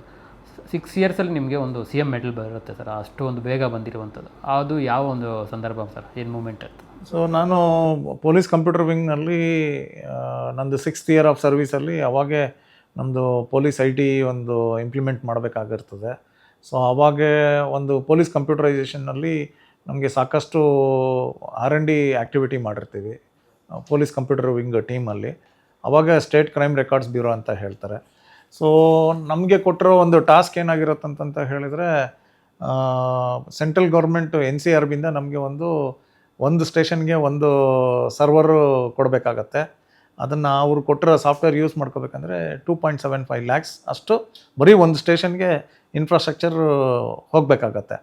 ಸೊ ಇದನ್ನೇನಾದರೂ ರೆಡ್ಯೂಸ್ ಮಾಡಬೇಕಂತ ಅವಾಗಿನ ಕಾಲಕ್ಕೆ ನಮಗೆ ST ರಮೇಶ್ ಸಾಹೇಬ್ರು IG ಆಗಿರ್ತಾರೆ ಪೊಲೀಸ್ ಕಂಪ್ಯೂಟರ್ ವಿಂಗ್ ಅವರು. ಇದನ್ನೇನಾದರೂ ಮಾಡ್ಬೋದಾ ಅಂತ ಕೇಳಿದಾಗ ಅವಾಗ ನಾವೇನು ಮಾಡಿರ್ತೀವಿ, ನಮ್ಮದೇ ಒಂದು ಟೀಮ್ ಮಾಡ್ಕೊಂಬಿಟ್ಟು ಅದನ್ನು ವೆಚ್ಚ ಬರೀ ಒಂದು 75,000ನಲ್ಲಿ ಒಂದು ಡೆಸ್ಕ್ಟಾಪಲ್ಲಿ ಹಾಕ್ಬಿಟ್ಟು ಅದನ್ನು ಯೂಸ್ ಮಾಡ್ಬೋದು ಅನ್ನೋ ನಿಟ್ಟಿನಲ್ಲಿ ನಾವು ಒಂದು ಕೆಲಸ ಮಾಡಿರ್ತೀವಿ. ಸೊ 2 ಲಕ್ಷ ಒಂದು ಲೊಕೇಶನ್ಗೆ ಸೇವ್ ಮಾಡಿರ್ತೀವಿ. ಈ ಥರ ಸುಮಾರು 8 ಕೋಟಿ ದುಡ್ಡು ಗೌರ್ಮೆಂಟ್ ಎಕ್ಸ್ಚೇಕರ್ಗೆ ಉಳಿಸಿರ್ತೀವಿ. ಸೊ ಇದನ್ನು ರೆಕಗ್ನೈಸ್ ಮಾಡಿಬಿಟ್ಟು ಆಫೀಸರ್ಸು ಅವಾಗೆ CM ಮೆಡಲ್ಗೆ ರೆಕಮೆಂಡ್ ಮಾಡಿರ್ತಾರೆ. ಆವಾಗ ನಮಗೆ 2002ನಲ್ಲಿ CM ಮೆಡಲ್ ಆಗಿರುತ್ತೆ. ಸರ್, ಇತ್ತೀಚೆಗೆ 2006ಅಲ್ಲಿ ಪ್ರೆಸಿಡೆಂಟ್ ಮೆಡಲ್ ಸಹ ಬಂದಿರುವಂಥದ್ದು, ಅದು ಯಾವ ಒಂದು ಕೇಸ್ ಅಂದರೆ presidents medal for meritorious service ಅಂತ, ಅದು ಶ್ಲಾಘನೀಯ ಸೇವೆಗೆ ನನಗೆ ಪದಕ ಈ ಟೈಮ್ ಅನೌನ್ಸ್ ಮಾಡಿರ್ತಾರೆ 2025 ಇಯರ್ಗೆ. ಅದು ಬರೀ 1 ಇಯರ್ಗೆ ಮಾತ್ರ ಅಲ್ಲ, ಇಡೀ ನಮ್ಮ ಸರ್ವೀಸ್ ಎಷ್ಟು ಕರಿಯರಲ್ಲಿ ಸಾಕಷ್ಟು ಏನೇನು ಮಾಡಿರ್ತೀವಿ ಅದನ್ನೆಲ್ಲ ನೋಡ್ಕೊಂಬಿಟ್ಟು ಅದ್ರ ಮೇಲೆ ಆಫೀಸರ್ಸ್ ಎಲ್ಲ ನೋಡಿಬಿಟ್ಟು ಎಷ್ಟು ನಮಗೆ ಅಪ್ರಿಷಿಯೇಷನ್ ಲೆಟರ್ಸ್ ಬಂದಿರುತ್ತೆ, ರಿವಾರ್ಡ್ ರೋಲ್ಸ್ ಎಷ್ಟು ಬಂದಿರುತ್ತೆ, ಯಾವ ಥರ ಕೇಸಸ್ಗಳು ಮಾಡಿರ್ತೀವಿ, ಪಬ್ಲಿಕ್ಕಲ್ಲಿ ಯಾವ ಥರ ಇಂಟ್ರ್ಯಾಕ್ಟ್ ಮಾಡಿಬಿಟ್ಟು ಲಾ ಆ್ಯಂಡ್ ಆರ್ಡರ್ ಇಶ್ಯೂ ಆಗಲಿ, ಟ್ರಾಫಿಕ್ ಇಶ್ಯೂ ಆಗಲಿ, ಟೆಕ್ನಾಲಜಿ ಬಗ್ಗೆ ಇದೆಲ್ಲ ನೋಡಿಬಿಟ್ಟು ಸೊ ಇಲ್ಲೆಲ್ಲ ನಂದು ರೆಕಮೆಂಡೇಷನ್ ಹೋಗಿರುತ್ತೆ. ಸೊ ನನಗೂ ಸೆಲೆಕ್ಟ್ ಮಾಡ್ಕೊಂಬಿಟ್ಟು 2025ಗೆ ಶ್ಲಾಘನೀಯ ಸೇವೆಗೆ ಪ್ರೆಸಿಡೆಂಟ್ಸ್ ಪೊಲೀಸ್ ಮೆಡಲ್ ಕೂಡ ಆಗಿರುತ್ತೆ. ಸರ್, ನಿಮ್ಮ ಹಾಬೀಸ್ ಏನಿರುತ್ತೆ ಸರ್? ಫ್ಯಾಮಿಲಿ ಜೊತೆ ಯಾವ ರೀತಿ ಟೈಮೆಲ್ಲ ಸ್ಪೆಂಡ್ ಮಾಡ್ತಾ ಇರ್ತೀರಾ? ಏನಾದರೂ ಔಟ್ ಆಫ್ ಕಂಟ್ರೀಸ್ ಹೋಗ್ತೀರಾ? ಎಂಟರ್ಟೈನ್ಮೆಂಟ್ಗೆಲ್ಲ ಏನೋ ಯಾವ ರೀತಿ ಅಂತ? ಸರ್ವಸಾಮಾನ್ಯವಾಗಿ ಔಟ್ ಆಫ್ ಕಂಟ್ರಿಗೆ ಹೋಗ್ಬೇಕಂದ್ರೆ ಕಷ್ಟಕರ ಪೊಲೀಸ್ ಡಿಪಾರ್ಟ್ಮೆಂಟಲ್ಲಿ ಇದ್ಕೊಂಡು. ಬಟ್ ಒನ್ಸ್ US ಹೋಗಿದ್ದೆ ನಾನು. ನನ್ನ ಸಿಸ್ಟರ್ ಮತ್ತು ಬ್ರದರ್ ಇನ್ ಲಾ ಅಲ್ಲೇ ಇರ್ತಾರೆ. ಬಟ್ ಆಗಿಬಿಟ್ಟು ನನಗೆ ಬೇಸಿಕಲಿ ಹಾಬಿ ಇರೋದಂತ ಹೇಳಿದ್ರೆ ಡಿಫ್ರೆಂಟ್ ಫಿಸಿಕಲ್ ರಿಲೇಟೆಡ್ ಹಾಬೀಸ್ ಅಂದರೆ ಟ್ರೆಕ್ಕಿಂಗ್ ರೆಗ್ಯುಲರಾಗಿ ಮಾಡ್ತಾ ಇರ್ತೀನಿ. ಸೊ ಪ್ರತಿ ವರ್ಷ ಒಂದು ಆಕ್ಸ್ಫಾಮ್ ಅಂತ ಒಂದು 100 ಕಿಲೋಮೀಟರ್ಸ್ ವಾಕ್ ಇರ್ತದೆ. ವಿತಿನ್ 48 ಅವರ್ಸ್ 100 ಕಿಲೋಮೀಟರ್ಸ್ ಮಾಡಬೇಕು. ಸೊ 2018ನಲ್ಲಿ ನಾವು ಫ್ರೆಂಡ್ಸ್ ಎಲ್ಲ ಸೇರಿಬಿಟ್ಟು ನಾವು ಒಂದು 100 ಕಿಲೋಮೀಟರ್ಸ್ ವಿತಿನ್ 24 ಅವರ್ಸಲ್ಲಿ ಮುಗಿಸಿದ್ವಿ. ಸೊ ಆಗಾಗ ಟ್ರೆಕ್ಕಿಂಗ್ ಕೂಡ ಮಾಡ್ತಾ ಇರ್ತೀನಿ. ಆಮೇಲೆ ಚೆಸ್ಸು ಆಡ್ತೀನಿ. ಟೈಮ್ ಸಿಕ್ಕಾಗ ಕ್ರಿಕೆಟು ಇದನ್ನು ಮಾಡ್ತಾನೆ ಇರ್ತೀನಿ. ಪ್ಲಸ್ ಎಲ್ಲದಕ್ಕೂ ಪೆಟ್ ಅಂತ ಹೇಳಿದ್ರೆ ಕಂಪ್ಯೂಟರ್ಸ್. ನನಗೆ ಯಾವುದೇ ಟೈಮ್ ಸಿಕ್ಕರೆ ಕಂಪ್ಯೂಟರ್ ರಿಲೇಟೆಡ್ ಏನೇ ಆ್ಯಕ್ಟಿವಿಟಿ ಇರಲಿ, ಯಾವುದೇ ಹೊಸ ಆವಿಷ್ಕಾರ ಆಗಿರಲಿ, ಅದ್ರ ಬಗ್ಗೆ ಮಾಹಿತಿ ತೊಗೊಂಡು ಅದನ್ನು ನನ್ನ ಪೊಲೀಸಿಂಗ್ನಲ್ಲಿ ಹೇಗೆ ಅಳವಡಿಸ್ಕೊಂಡ್ಬಿಟ್ಟು ಅದನ್ನು ಪಬ್ಲಿಕ್ಕಲ್ಲಿ ಅದಕ್ಕೆ ಸರ್ವಿಸಸ್ ಡೆಲಿವರಿ ಯಾವ ಥರ ಮಾಡ್ಬೋದು ಅನ್ನೋ ನಿಟ್ಟಿನಲ್ಲಿ ಸಾಕಷ್ಟು ಕೆಲಸ ಮಾಡ್ತಾ ಇರ್ತೀವಿ. ಈ ಪಾಸ್ಪೋರ್ಟ್ ಸೇವಾ ಪ್ರಾಜೆಕ್ಟ್ ನಿಮಗೆ ಗೊತ್ತಿರ್ಬೋದು, ನಮ್ಮಲ್ಲೇ ಪೈಲಟ್ ಆಗಿತ್ತು. ಸೊ ಅವಾಗ ರವೀಂದ್ರ ಅಂತ ಒಬ್ಬರು ರೀಜ್ನಲ್ ಪಾಸ್ಪೋರ್ಟ್ ಆಫೀಸರ್ ಇದ್ದರು. ಅವಾಗೆ ಇದನ್ನು ಯಾವ ಥರ ಮಾಡ್ಬೋದು ಅಂತೇಳಿ ಮುಂಚೆ ಆದರೆ 2 ತಿಂಗಳು 3 ತಿಂಗಳು ಆಗ್ತಾಯಿತ್ತು. ಸೊ ಕಾಯ್ತಾಯಿದ್ರು. ಬಟ್ ನಮ್ಮಲ್ಲಿನೇ ಪೊಲೀಸಲ್ಲಿ ನಾವು ಆಗಿನ ಕಾಲಕ್ಕೇ ನಮ್ಮದು ಪ್ರಾಸೆಸಿಂಗ್ ಟೈಮ್ ರೆಡ್ಯೂಸ್ ಮಾಡೋದಕ್ಕೆ, ಪೊಲೀಸ್ ವೆರಿಫಿಕೇಷನ್ ಪ್ರಾಸೆಸ್ ಮಾಡೋದಕ್ಕೆ ಅದನ್ನು ಒಂದು ಸಾಫ್ಟ್ವೇರ್ ಮುಖಾಂತರನೇ ಮಾಡಿದ್ವಿ. ಅದನ್ನು MHAದವರು ಬಂದು ನೋಡ್ಕೊಂಬಿಟ್ಟು, ಸೊ ಇದೇ ಥರ ನಮಗೆ ಯಾಕೆ ಮಾಡಬಾರ್ದು ಅಂತಂತೇಳಿ ಒಂದು ಪಾಸ್ಪೋರ್ಟ್ ಸೇವಾ ಪ್ರಾಜೆಕ್ಟ್ ಬಂತಲ್ಲ, ಅದರಲ್ಲಿ ಒಂದು ಪೊಲೀಸ್ ವೆರಿಫಿಕೇಷನ್ ಮಾಡಲ್ ಇದೆ. ಆ ಮಾಡಲ್ಗೆ ನಾವು ನಮ್ಮದೇ ಒಂದು ಮಾಡಲ್ ಇಂಪ್ಲಿಮೆಂಟ್ ಮಾಡಿಕೊಟ್ಬಿಟ್ಟು ಇತ್ತೀಚಿನ ದಿನಗಳಿಗೆ ಈಗ ನೋಡ್ತಾ ಇರ್ಬೋದು, ಒಂದು ವಾರಕ್ಕೆ ಪಾಸ್ಪೋರ್ಟ್ ಬರ್ತಾ ಇದೆ. ಸೊ ಈ ಥರ ಎಲ್ಲ ಕೊಡುಗೆಗಳೆಲ್ಲ ಪಾಸ್ಟ್ ಎಲ್ಲ ಮಾಡಿದ್ದೀವಿ. ಸೊ ಇದೆಲ್ಲ ನನ್ನ ಹವ್ಯಾಸಗಳು. ಇನ್ನು ಈ ತುಂಬ ಜನ ಯೂತ್ಸು ಏನಂದರೆ ಹೆಚ್ಚಾಗಿ ಮೊಬೈಲ್ಸು, ರೀಲ್ಸ್ ಎಲ್ಲ ಟೈಮ್ ಸ್ಪೆಂಡ್ ಮಾಡ್ತಾ ಇರ್ತಾರೆ ಮತ್ತು ಅದರಲ್ಲಿ ಟೈಮ್ ವೇಸ್ಟ್ ಮಾಡ್ತಾರೆ. ಅಂಥವ್ರಿಗೆಲ್ಲ ಏನು ಹೇಳ್ತಾರೆ? ಯಾಕಂದರೆ ಈ ಕಾಂಪಿಟೇಟಿವ್ ಎಕ್ಸಾಮ್ಸ್ಗೆ ಪ್ರಿಪೇರ್ ಆಗುವಂಥವ್ರಿಗೇನು? ಫಾರ್ಚುನೇಟ್ಲಿ ಆರ್ ಅನ್ಫಾರ್ಚುನೇಟ್ಲಿ ಹೀಗೆ ನಮ್ಮ ಲೈಫ್ಸ್ ಎಲ್ಲ ಸಾಕಷ್ಟು ಈ ಮೊಬೈಲ್ ಸುತ್ತಮುತ್ತನೇ ಓಡಾಡ್ತಾನೆ ಇರ್ತದೆ. ಬಟ್ ಹಂಗಂತ ಹೇಳಿಬಿಟ್ಟು ನಾವು ಪೇಪರ್ ಓದಬಾರ್ದು, ಬುಕ್ ಓದಬಾರ್ದು ಅಂತಂತೆಲ್ಲ. ಮೊಬೈಲ್ ಇಮಿಡಿಯೇಟಾಗಿ ನಿಮಗೆ ಡಾಟಾ ಸಿಗಬೇಕಾದ್ರೆ ಮೊಬೈಲ್ ನೋಡಬೇಕು. ಇಲ್ಲಾಂದರೆ ಅಡಿಕ್ಷನ್ ಆಗೋಗ್ಬಿಟ್ರೆ ಮೊಬೈಲಲ್ಲಿ ಸ್ಕ್ರೀನ್ ಟೈಮ್ ಜಾಸ್ತಿ ಅಡಿಕ್ಷನ್ ಆದಾಗೆ ಸೊ ನಿಮಗೆ ಬೇರೆ ಬೇರೆ ಕಾಯಿಲೆಗಳು ಬರ್ಬೋದು. ಕಾರ್ಪಲ್ ಸಿಂಡ್ರೋಮ್ ಅಂತ ಕೈಯಲ್ಲಿ ನಿಮ್ಮ ಹ್ಯಾಂಡ್ಸಲ್ಲಿ ಒಂದು ಸಿಂಡ್ರೋಮ್ ಬರ್ತದೆ, ಅಥವಾ ನಿಮಗೆ ಸ್ಟಿಫ್ ನೆಕ್ ಆಗ್ಬೋದು. ಕಾನ್ಸ್ಟೆಂಟಾಗಿ ನಿಮ್ಮ ಹೆಡ್ ಕೆಳಗಡೆ ಹಾಕೋದ್ರಿಂದ ಮೈಗ್ರೇನು, ಹೆಡ್ಡೇಕ್ ಎಲ್ಲ ಸ್ಟಾರ್ಟ್ ಆಗ್ಬೋದು. So there are different things. ಆಮೇಲೆ ನಿಮ್ಮ ಕಣ್ಣು ದೃಷ್ಟಿ ಕೂಡ ಕಡಿಮೆ ಆಗೋ ಸಾಧ್ಯತೆ ಇದೆ. So this are all the ill effect. At the same time mobile use ಮಾಡಿಕೊಂಡು ಡಾಟಾ ತೊಗೊಂಡು ಗ್ರೋತ್ ಆಗೋದು ಕೂಡ ಇದೆ. ಬಟ್ ಬಳಕೆ ಮಾಡ್ಕೋಬೇಕು. ಬಟ್ ಎಷ್ಟು ನೆಸೆಸಿಟಿ ಇದ್ದ ಮಾತ್ರ ಬಳಕೆ ಮಾಡಿಕೊಂಡು ಮಾಡಬೇಕು. ಬಾಕಿ ಟೈಮ್ನಲ್ಲಿ ಎಲ್ಲ ಬಳಕೆ ಮಾಡ್ಕೊಳ್ಳೋದು ಸ್ವಲ್ಪ ಕಡಿವಾಣ ಹಾಕ್ಕೊಳ್ಬೇಕಂತ ಹೇಳ್ತೀನಿ. ಆಮೇಲೆ ಇನ್ನೂ ಒಂದು ಏನಂದರೆ ಫ್ಯಾಮಿಲಿ ಟೈಮ್ ಹೊಟ್ಟೋಗ್ಬಿಟ್ಟಿದೆ. ಎಲ್ಲ ನೋಡ್ತಾ ಇರ್ಬೋದು, ಮನೆಯಲ್ಲಿ ಎಲ್ಲ ಒಟ್ಟಿಗೆ ಕೂತ್ಕೊಂಡು ಊಟ ಮಾಡ್ತಿದ್ರೆ ಎಲ್ಲರೂ ಮೊಬೈಲ್ ಇಟ್ಕೊಂಡೇ ನೋಡ್ತಾ ಇರ್ತೀವಿ, ನಾವು ಮಾತಾಡೋಲ್ಲ. ಇಂಟ್ರಾಕ್ಷನ್ಸ್ ಎಲ್ಲ ಕಡಿಮೆ ಆಗ್ತಾ ಇರ್ತದೆ. ಸೊ ಅದು ಸೋಷಲ್ ಇಂಟ್ರಾಕ್ಷನ್ಸು ಕಡಿಮೆ ಆಗೋ ಚಾನ್ಸಸ್ಸು ಇರ್ತದೆ. ಇದೆಲ್ಲದನ್ನು ಸ್ವಲ್ಪ ಮೊಬೈಲ್ ಬಳಕೆ ಮಾಡಬೇಕಾದ್ರೆ. ಆಮೇಲೆ ಪ್ಲಸ್ ಅದೇ ರೀತಿಯಲ್ಲಿ ಗೇಮಿಂಗು ಇರ್ತದೆ, ಅನ್ವಾಂಟೆಡ್ ಮೆಟೀರಿಯಲ್ ಕೂಡ ನೋಡ್ಕೊಳ್ಬೋದು, ಪೋರ್ನೋಗ್ರಾಫಿಕ್ಕು ಡಾಟಾ ಕೂಡ ನೋಡ್ಕೊಳ್ಳೋದು. ಇದು ಎಲ್ಲದಕ್ಕೂ ಒಂದು ಕಡಿವಾಣ ಹಾಕೋಬೇಕು. ಪೇರೆಂಟ್ಸ್ ಕೂಡ ಪೇರೆಂಟಲ್ ಗೈಡೆನ್ಸ್ ಅಂತ ಒಂದು ಅಪ್ಲಿಕೇಶನ್ ಎಲ್ಲ ಇನ್ಸ್ಟಾಲ್ ಮಾಡಿಕೊಂಡು ಮಾನಿಟರ್ ಮಾಡ್ಬೋದು. ಸರ್, ಇತ್ತೀಚೆಗೆ ಸರ್ಕಾರನೂ ಸಹ ಈ ಮೊಬೈಲ್ ಕೊಡಬಾರ್ದು ಮಕ್ಕಳಿಗೆ ಅಂತಲೂ ಸಹ ಒಂದು ಆದೇಶವನ್ನು ಮಾಡಿರುವಂಥದ್ದು. ಪೇರೆಂಟ್ಸ್ ಯಾವ ರೀತಿ ಮಕ್ಕಳನ್ನ ಆ ಟೈಮಲ್ಲಿ ಇದು ಮಾಡಬೇಕಂತ ಆಸ್ಟ್ರೇಲಿಯಾದಲ್ಲಿ ಒಂದು ಕಾನೂನು ತಂದಿದ್ದಾರೆ. ಬಿಲೋ 16 ಇರೋರಿಗೆ ಅದನ್ನು ಸೋಷಿಯಲ್ ಮೀಡಿಯಾದಲ್ಲಿ ಅವ್ರಿಗೆ ಯಾವುದೇ ರೀತಿಯಲ್ಲಿ ಅಕೌಂಟ್ ಆಗದಂಗೆ ನೋಡ್ಕೊಳ್ಬೇಕಂತೇಳಿ. ಬಟ್ ಅದು ಇಂಪ್ಲಿಮೆಂಟ್ ಮಾಡೋ ನಿಟ್ಟಿನಲ್ಲಿ ಸ್ವಲ್ಪ ಸಾಕಷ್ಟು ರಿಸರ್ಚ್ ಮಾಡಬೇಕಾಗತ್ತೆ. ಅದನ್ನು ಅಫ್ಕೋರ್ಸು ನಾವೆಲ್ಲ ಓದ್ಕೊಂಡಾಗೆ ನಮಗೆಲ್ಲ ಮೊಬೈಲ್ ಇದೆ, ಆದ್ರೂ ನಾವು ಎಜುಕೇಷನ್ನಲ್ಲಿ ಇನ್ವಾಲ್ವ್ ಆಗಿದ್ದೀವಿ. ಸೊ ಅದೇ ರೀತಿ ನಾವು ಕೂಡ ಇಂಪ್ಲಿಮೆಂಟ್ ಮಾಡ್ಬೋದು. ಅಗತ್ಯ ಇದ್ದಲ್ಲಿ ಡಿವೈಸಸ್ ಯೂಸ್ ಮಾಡ್ಬೋದು. But their presence on the internet ಅಥವಾ ಸೋಷಿಯಲ್ ಮೀಡಿಯಾದಲ್ಲಿ ಕರ್ಬ್ ಮಾಡೋ ನಿಟ್ಟಿನಲ್ಲಿ ಸಾಕಷ್ಟು ಅಪ್ಲಿಕೇಶನ್ಸು ಇದೆ. ಆಮೇಲೆ ಪೇರೆಂಟ್ಸು ಕೂಡ ಅದೇ ಥರ ಅವ್ರಿಗೆ ಸ್ಟೂಡೆಂಟ್ಸ್ ಮೇಲೆ ಸ್ವಲ್ಪ ಅವ್ರ ಮಕ್ಕಳ ಮೇಲೆ ನಿಗಾ ಇರಿಸ್ಬಿಟ್ಟು ಇದು ಅಚೀವಬಲ್ ಅಂತ ನನಗೆ ಅನಿಸುತ್ತೆ. ಆನ್ಲೈನಲ್ಲಿ ಹೆಚ್ಚಾಗಿ ಈ ವುಮೆನ್ಗಳ ಬಗ್ಗೆ ಅಶ್ಲೀಲವಾಗಿ ಮಾತನಾಡುವಂಥದ್ದು ಇರ್ಬೋದು, ಮತ್ತು ಕಮೆಂಟ್ ಹಾಕುವಂಥದ್ದು ಇರ್ಬೋದು. ಯಾಕಂದರೆ ಇತ್ತೀಚೆಗೆ ಚಿತ್ರನಟಿಯಾದಂಥ ರಮ್ಯಾ ಅವರು ಸಹ ಬಂದು ಕಂಪ್ಲೇಂಟನ್ನು ಕೊಟ್ಟಿದ್ರು ಒಂದು 6 ತಿಂಗಳಿಂದ. ಇದೀಗ ಅದು ಚಾರ್ಜ್ ಶೀಟ್ ಸಹ ಆಗಿರುವಂಥದ್ದು. ಆ ಒಂದು ಸಂದರ್ಭದಲ್ಲಿ ಕಂಪ್ಲೇಂಟ್ ಯಾವ ರೀತಿ ರಿಜಿಸ್ಟರ್ ಆಯಿತು ಮತ್ತು ಆರೋಪಿಗಳನ್ನ ಯಾವ ರೀತಿ ಅರೆಸ್ಟ್ ಹಾಕಿದ್ರು ಮತ್ತು ಇದಕ್ಕೆ ಏನು ಶಿಕ್ಷೆ ಇರುವಂಥದ್ದು? ಹೀಗೆ ಅಫೆನ್ಸಸ್ಸು ಬರೀ ಸೋಷಿಯಲ್ ಮೀಡಿಯಾದಲ್ಲೇ ಬೈದು ಹಾಕಿದರೆ ನಿಮಗೆ ಸ್ವಲ್ಪ ಮಟ್ಟಕ್ಕೆ ಅಫೆನ್ಸು ಪನಿಷ್ಮೆಂಟು ಕಡಿಮೆ ಇರ್ಬೋದು. ಬಟ್ಟು ಪ್ರಚೋದನಕಾರಿ ನಿಮಗೆ ಅವಹೇಳನಕಾರಿ ಮೆಸೇಜಸ್ ಕಳಿಸ್ತಾರೆ, ಅಥವಾ ವಿಡಿಯೋ ಕಳಿಸ್ತಾರೆ, ಅಥವಾ ರೇಪ್ ಥ್ರೆಟ್ ಕೊಡ್ತಾರೆ, ಅಥವಾ ನಿಮಗೆ ಸಾಯಿಸ್ಬಿಡ್ತೀವಿ ಅನ್ನೋ ಒಂದು ಥ್ರೆಟ್ ಎಲ್ಲ ಕೊಟ್ಟಾಗ ಇವೆಲ್ಲ ಸೀರಿಯಸ್ ಅಫೆನ್ಸಸ್ ಆಗುತ್ತೆ. Attempt to commit that particular offence ಅಂತಂತೇಳಿ ಅಂಥ ಸೆಕ್ಷನ್ಗಳಲ್ಲಿ ನಾವು ಐ ಟಿ ಆ್ಯಕ್ಟಲ್ಲಿ ಇರೋಂಥ ಸೆಕ್ಷನ್ಸು ಮತ್ತು ರೆಗ್ಯುಲರ್ BNS ಅಲ್ಲಿ ಇರೋಂಥ ಸೆಕ್ಷನ್ಸ್ ಹಾಕ್ಬಿಟ್ಟು ಅವ್ರಿಗೆ ಕೇಸ್ ರಿಜಿಸ್ಟರ್ ಮಾಡ್ತೀವಿ.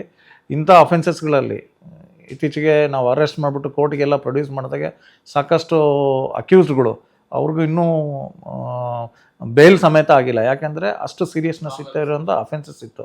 ಇದಲ್ದ ಇದಕ್ಕೊಂದು ಸ್ಟ್ರಾಂಗ್ ಮೆಸೇಜ್ ಕಳಿಸಿದರೆ ಯಾರೇ ಆಗಲಿ, ಸೊ ಸ್ಪೆಸಿಫಿಕ್ಲಿ ಲೇಡೀಸು, ನಿಮ್ಮ ಮನೆಯಲ್ಲಿ ಲೇಡೀಸು ಇರ್ತಾರೆ, ಅಕ್ಕ ತಂಗಿಯವರೆಲ್ಲ ಇರ್ತಾರೆ, ಅಂಥರ ವಿರುದ್ಧ ಅವಹೇಳನಕಾರಿ ಹೇಳಿಕೆ ಮಾಡೋದು ಸೋಷಿಯಲ್ ಮೀಡಿಯಾದಲ್ಲಿ ಅದು ತುಂಬ ದೊಡ್ಡ ಅಪರಾಧ ಆಗುತ್ತೆ. ಸೊ ಯಾರೂ ಭಾಗಿಯಾಗಬಾರ್ದು ಅಂತ ಕೂಡ ಹೇಳ್ತೀನಿ.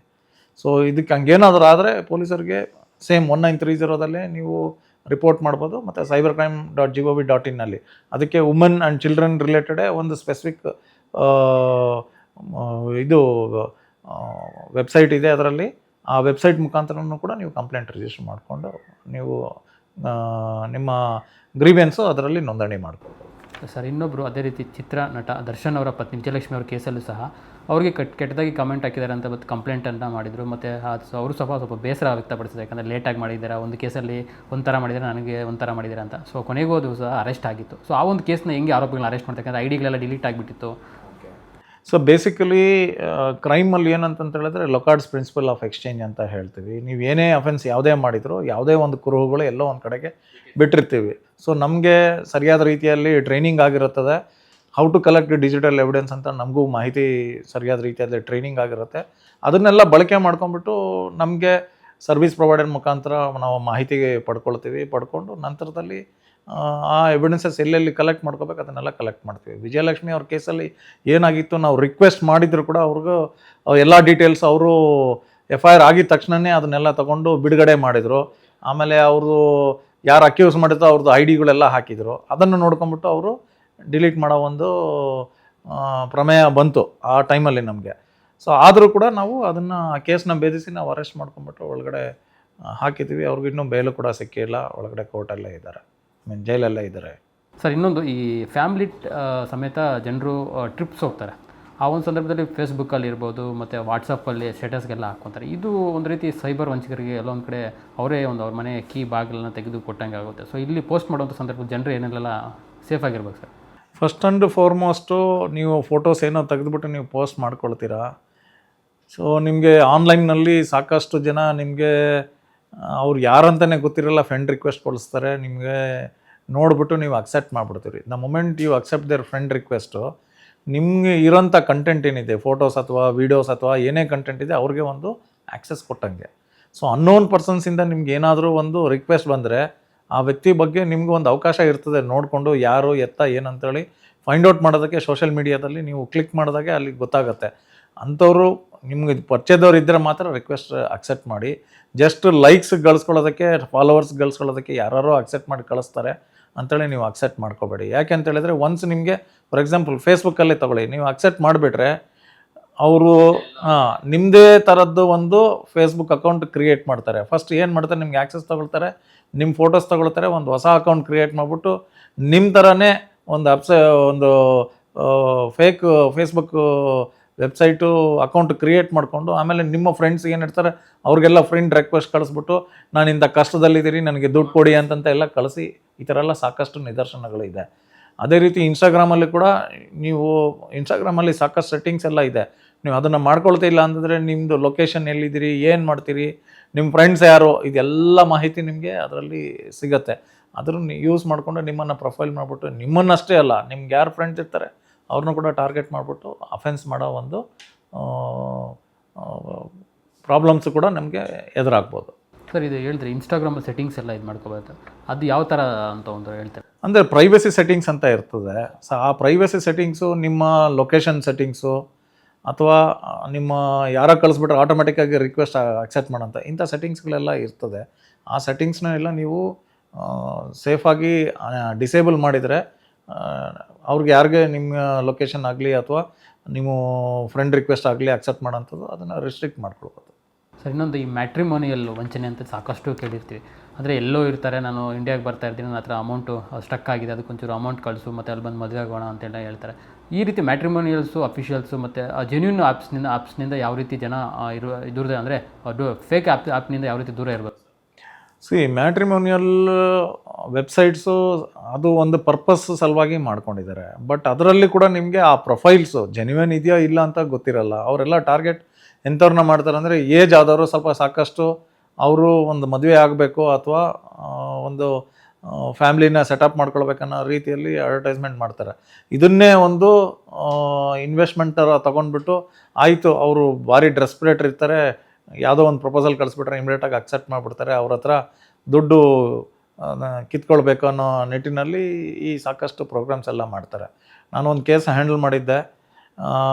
ಅವ್ರಿಗೆ ಮ್ಯಾರೇಜ್ ಆಗಿದ್ದರೂ ಕೂಡ ಅವರು ಆಕರ್ಷಣೆಗೆ ಒಳಗಾಗ್ಬಿಟ್ಟು ಅವ್ರ ಜೊತೆಗೆ ಫ್ರೆಂಡ್ಶಿಪ್ ಮಾಡ್ತಾನೆ, ಅವನು ಗಿಫ್ಟ್ಸ್ ಎಲ್ಲ ಕಳಿಸ್ತಾನೆ, ಅವ್ನ ಪ್ರೊಫೈಲ್ ಎಲ್ಲ ಒಳ್ಳೆ ಬ್ಯೂಟಿಫುಲ್ಲಾಗಿ ಹ್ಯಾಂಡ್ಸಮ್ ಆಗಿ ಕಾಣೋಂಥ ಪಿಕ್ಚರ್ಸ್ ಎಲ್ಲ ಹಾಕಿರ್ತಾರೆ. ಸೊ ನಾವು ಏನೇ ಈ ಪ್ರೊಫೈಲ್ಗಳು ಇರ್ತದೆ ಅದನ್ನು ಒಂದು ಸ್ವಲ್ಪ ನೋಡಿಬಿಟ್ಟು ಅಬ್ಸರ್ವ್ ಮಾಡಬೇಕು. ಅವ್ನ ಫಾಲೋವರ್ಸ್ ಯಾರಿದ್ದಾರೆ ನೋಡ್ಕೊಳ್ಬೇಕು, ಅವ್ನು ಯಾವ ಲೊಕೇಶನಿಂದ ಇದೆ, ಸ್ವಲ್ಪ ಇಂಟ್ರ್ಯಾಕ್ಷನ್ ಮಾಡಬೇಕು. ನೇರವಾಗಿ ಹೋಗ್ಬಿಟ್ಟು ನಾವು ಅಕ್ಸೆಪ್ಟ್ ಮಾಡೋದನ್ನು ಪ್ರಿವೆಂಟ್ ಮಾಡ್ಕೊಳ್ಬೇಕು. ಅವರು ಒಂದು ವೇಳೆ ನಿಮಗೆ ಫ್ರೆಂಡ್ಶಿಪ್ ಮಾಡಿಬಿಟ್ಟು ನಿಮಗೆ ಚಾಟ್ ಮಾಡೋಕ್ಕೆ ಸ್ಟಾರ್ಟ್ ಮಾಡಿದ್ರೆ, ನಾನು ನಿಮಗೆ ಗಿಫ್ಟ್ ಕಳಿಸ್ತೀನಿ ಅಥವಾ ಎಲ್ಲೋ ಒಂದು ಕಡೆಗೆ ಸ್ಟಕ್ ಆಗಿದೆ ಅದನ್ನು ಬಿಡಿಸ್ಕೊಳ್ಬೇಕು, ಇದನ್ನು ಇದೆಲ್ಲ ಈ ಥರ ಹಿಂಟ್ಸ್ ಇದ್ದಾಗ ನೀವು ಅಂದ್ಕೊಳ್ಬೇಕು ನಿಮಗೆ ಯಾರೋ ಒಬ್ಬರು ಫ್ರಾಡ್ ಮಾಡ್ತಾಯಿದ್ದಾರೆ, ನಿಮ್ಮಿಂದ ದುಡ್ಡು ಕಿತ್ಕೊಳ್ಳೋದಕ್ಕೆ ಒಂದು ಅವಕಾಶ ಮಾಡ್ಕೊಳ್ತಾ ಇದ್ದಾರೆ ಅಂತ ಹೇಳಿಬಿಟ್ಟು ನೀವು ಎಚ್ಚೆತ್ಕೊಂಡ್ಬಿಟ್ಟು ಅಲ್ಲಿನೇ ಅದನ್ನು ಡಿಸ್ಕಂಟಿನ್ಯೂ ಮಾಡಬೇಕು. ಸರ್, ಇನ್ನೊಂದು ಈ ನಕಲಿ ಲೋನ್ ಆ್ಯಪ್ಗಳಿರುತ್ತೆ ಅಂತ ಸರ್, ನಾವು ಜಾಸ್ತಿ ನಿಮಗೆ ಕಡಿಮೆ ಇದರಲ್ಲಿ ಜಾಸ್ತಿ ಕೊಡ್ತೀವಿ ಅಂತ ಹೇಳ್ಬಿಟ್ಟು ಅವ್ರಿಗೆಲ್ಲ ಇದು ಮಾಡ್ತಾರೆ, ಸ್ಟಾರ್ಟಿಂಗ್ ಕೊಡ್ತಾರೆ, ಆಮೇಲೆ ಹೋಗ್ತಾ ಹೋಗ್ತಾ ಬಡ್ಡಿ ಜಾಸ್ತಿ ಹಾಕಿ ಮತ್ತು ಕಿರುಕುಳ ಕೊಡುವಂಥದ್ದು ಇದೆ. ಮತ್ತು ಕೆಲವೊಂದಷ್ಟು ಜನ ಸೂಸೈಡ್ ಮಾಡ್ಕೊಂಡು ಅಂತಕ್ಕೂ ಸಹ ಹೋಗಿದ್ದಾರೆ. ಈ ರೀತಿ ಫೇಕ್ ಲೋನ್ ಆ್ಯಪ್ಗಳಿಂದ ಯಾವ ರೀತಿ ಜನ ದೂರ ಇರಬೇಕಂತ? ಈ ಲೋನ್ ಆ್ಯಪ್ ಅಂದರೆ ಅವ್ರ ಹತ್ರ ಸಾಕಷ್ಟು ಹಣ ಇರ್ತದೆ. ಆ ಹಣದಕ್ಕಿಂತ ಅವ್ರಿಗೆ ನಿಮ್ಮ ಡಾಟಾ ಮೇಯ್ನ್ ಬೇಕಾಗಿರುತ್ತೆ. ಈ ಹಣ ನೀವು ತೊಗೊಳ್ಬೇಕಂತ ಹೇಳಿದ್ರೆ ಅದನ್ನೇನು ಮಾಡ್ತಾರೆ, ನಿಮ್ಮ ಮೊಬೈಲಲ್ಲಿ ಒಂದು ಆ್ಯಪ್ ಇನ್ಸ್ಟಾಲ್ ಮಾಡೋದಕ್ಕೆ ಒಂದು ಲಿಂಕ್ ಕಳಿಸ್ಕೊಡ್ತಾರೆ. ಆಮೇಲೆ ಒಂದು ಪೆನಿ ಡ್ರಾಪ್ ಟೆಸ್ಟ್ ಅಂತ ಮಾಡ್ತಾರೆ. ನಿಮಗೆ ರಿಯಲಿ ನಿಮ್ಮದು ಅಕೌಂಟ್ ಇದೆಯಾ ಇಲ್ಲ ಅಂತ ಹೇಳ್ಬಿಟ್ಟು ಫಸ್ಟು ನಿಮ್ಮ ಅಕೌಂಟ್ ಡೀಟೇಲ್ಸ್ ತೊಗೊಂಡ್ಬಿಟ್ಟು ₹1 ಹಾಕಿ ನೋಡ್ತಾರೆ. ಅದು ಆ ಬ್ಯಾಂಕ್ ಅಕೌಂಟಲ್ಲಿ ಹೋಗುತ್ತೆ. ರೆಸ್ಪಾನ್ಸ್ ಬಂದಾಗ ಇವನ ಹತ್ರ ಅಕೌಂಟ್ ಇದೆಯಾ ಅಂತ ಗೊತ್ತಾಗುತ್ತೆ. ಅವರು ಕಡಿಮೆ ಅಮೌಂಟ್ ಕೊಡ್ತಾರೆ.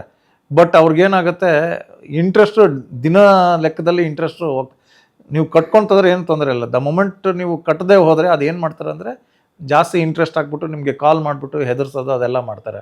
ನೀವು ಅಕಸ್ಮಾತ್ ನೀವು ಫೋನ್ ಏನಾದರೂ ಕಟ್ ಮಾಡಿ ರಿಸೀವ್ ಮಾಡಿಲ್ಲ ಅಂದರೆ ಅವಾಗ ನಿಮಗೆ ಥ್ರೆಟ್ ಕಾಲ್ಸ್ ಬರ್ತದೆ. ನೀವು ಅಪ್ಲಿಕೇಶನ್ ಇನ್ಸ್ಟಾಲ್ ಮಾಡಿದಾಗೆ ನೀವು ಎಲ್ಲ ಕಂಟ್ರೋಲು ಆ ಅಪ್ಲಿಕೇಶನ್ನವ್ರಿಗೆ ಕೊಟ್ಬಿಟ್ಟಿರ್ತೀರಿ. ಏನಾಗುತ್ತೆ ಅಂದರೆ ನಿಮ್ಮ ಕಾಂಟ್ಯಾಕ್ಟ್ಸು, ನಿಮ್ಮ ಗ್ಯಾಲರಿ, ನಿಮ್ಮ ಮೈಕು, ನಿಮ್ಮ ಕ್ಯಾಮ್ರಾ ಇಷ್ಟುದನ್ನು ಡೀಟೇಲ್ಸು ಅವ್ರಿಗೆ ಆ ಅಪ್ಲಿಕೇಶನ್ ಇನ್ಸ್ಟಾಲ್ ಮಾಡಿರ್ತೀರಲ್ಲ ಆವಾಗಲೇ ಆಲ್ರೆಡಿ ಕಂಟ್ರೋಲ್ ಕೊಟ್ಟಿರ್ತೀರ. ನೀವು ಈವನ್ ಅಪ್ಲಿಕೇಶನ್ ಅನ್ಇನ್ಸ್ಟಾಲ್ ಮಾಡಿದರೂ ಕೂಡ ಒಳಗಡೆ ಅದನ್ನು ಅವ್ರದ್ದೇ ಅಪ್ಲಿಕೇಶನ್ ಬ್ಯಾಕ್ಗ್ರೌಂಡಲ್ಲಿ ವರ್ಕ್ ಆಗ್ತಾ ಇರ್ತದೆ. ಅದನ್ನು ಮುಖಾಂತರ ಆ ಡಾಟಾ ಎಲ್ಲ ತೊಗೊಂಡ್ಬಿಟ್ಟು ನೀವು ಆಫ್ ಮಾಡಿದರೆ, ನೀವು ಮೊಬೈಲ್ ಡಿವೈಸ್ ಆಫ್ ಮಾಡಿದರೆ ನಿಮ್ಮ ಫ್ರೆಂಡ್ಸು, ನಿಮ್ಮ ರಿಲೇಷನ್ ಅವ್ರ ಮೊಬೈಲ್ಗೆ ಇಂಥವ್ರು ಸಾಲ ಪಡೆದಿದ್ರು, ಇವ್ರದ್ದು ಮಾರ್ಫ್ಡ್ ಇಮೇಜು ಅಥವಾ ಫೋನೋಗ್ರಾಫಿಕ್ ಇಮೇಜ್ ಮಾಡಿ ಅವ್ರಿಗೆ ಕಳಿಸ್ತಾರೆ. ಅದೇನಂದರೆ ಟ್ಯಾಕ್ಟಿಕ್ಸು, ನಿಮಗೆ ಪ್ರೆಷರ್ಗೆ ಒಳಗಾಗ್ಬಿಟ್ಟು ನೀವು ದುಡ್ಡು ವಾಪಸ್ ಕೊಡಬೇಕನ್ನೋ ರೀತಿಯಲ್ಲಿ. ಅಫ್ಕೋರ್ಸ್ ನೀವು ಹೇಳ್ದಂಗೆ ಇನ್ ದ ಪಾಸ್ಟ್ ಸುಸೈಡ್ಸ್ ಎಲ್ಲ ಆಗಿದೆ. ಅದೆಲ್ಲ ಚೈನೀಸ್ ಲೋನ್ ಆ್ಯಪ್ಸ್ ಅಂತ ಕೇಸ್ ಇತ್ತು. ಬಟ್ ಇತ್ತೀಚಿನ ದಿನಗಳಲ್ಲಿ ನೋಡ್ತೀವಿ ಆ ಚೈನೀಸ್ ಲೋನ್ ಆ್ಯಪ್ಸ್ ಎಲ್ಲ ನಮ್ಮವರೇ, ನಮ್ಮ ದೇಶದವರೇ ಎಲ್ಲ ಮಾಡ್ತಾ ಇರ್ತಾರೆ. ಅಂಥದ್ದು ಯಾವುದೇ ನೀವು ಲೋನ್ಗಳು ಆ್ಯಪ್ಗಳು ನೀವು ತೊಗೊಳಕ್ಕೆ ಹೋಗಬಾರ್ದು. ಏನಿದ್ರೆ ನಿಮ್ಮ ಜೆನ್ಯೂನ್ ಬ್ಯಾಂಕ್ ಏನಿರ್ತದೆ ಆ ಬ್ಯಾಂಕ್ ಹತ್ರ ಹೋಗಿ ನೀವು ಸಾಲ ಪಡ್ಕೊಳ್ಬೋದು.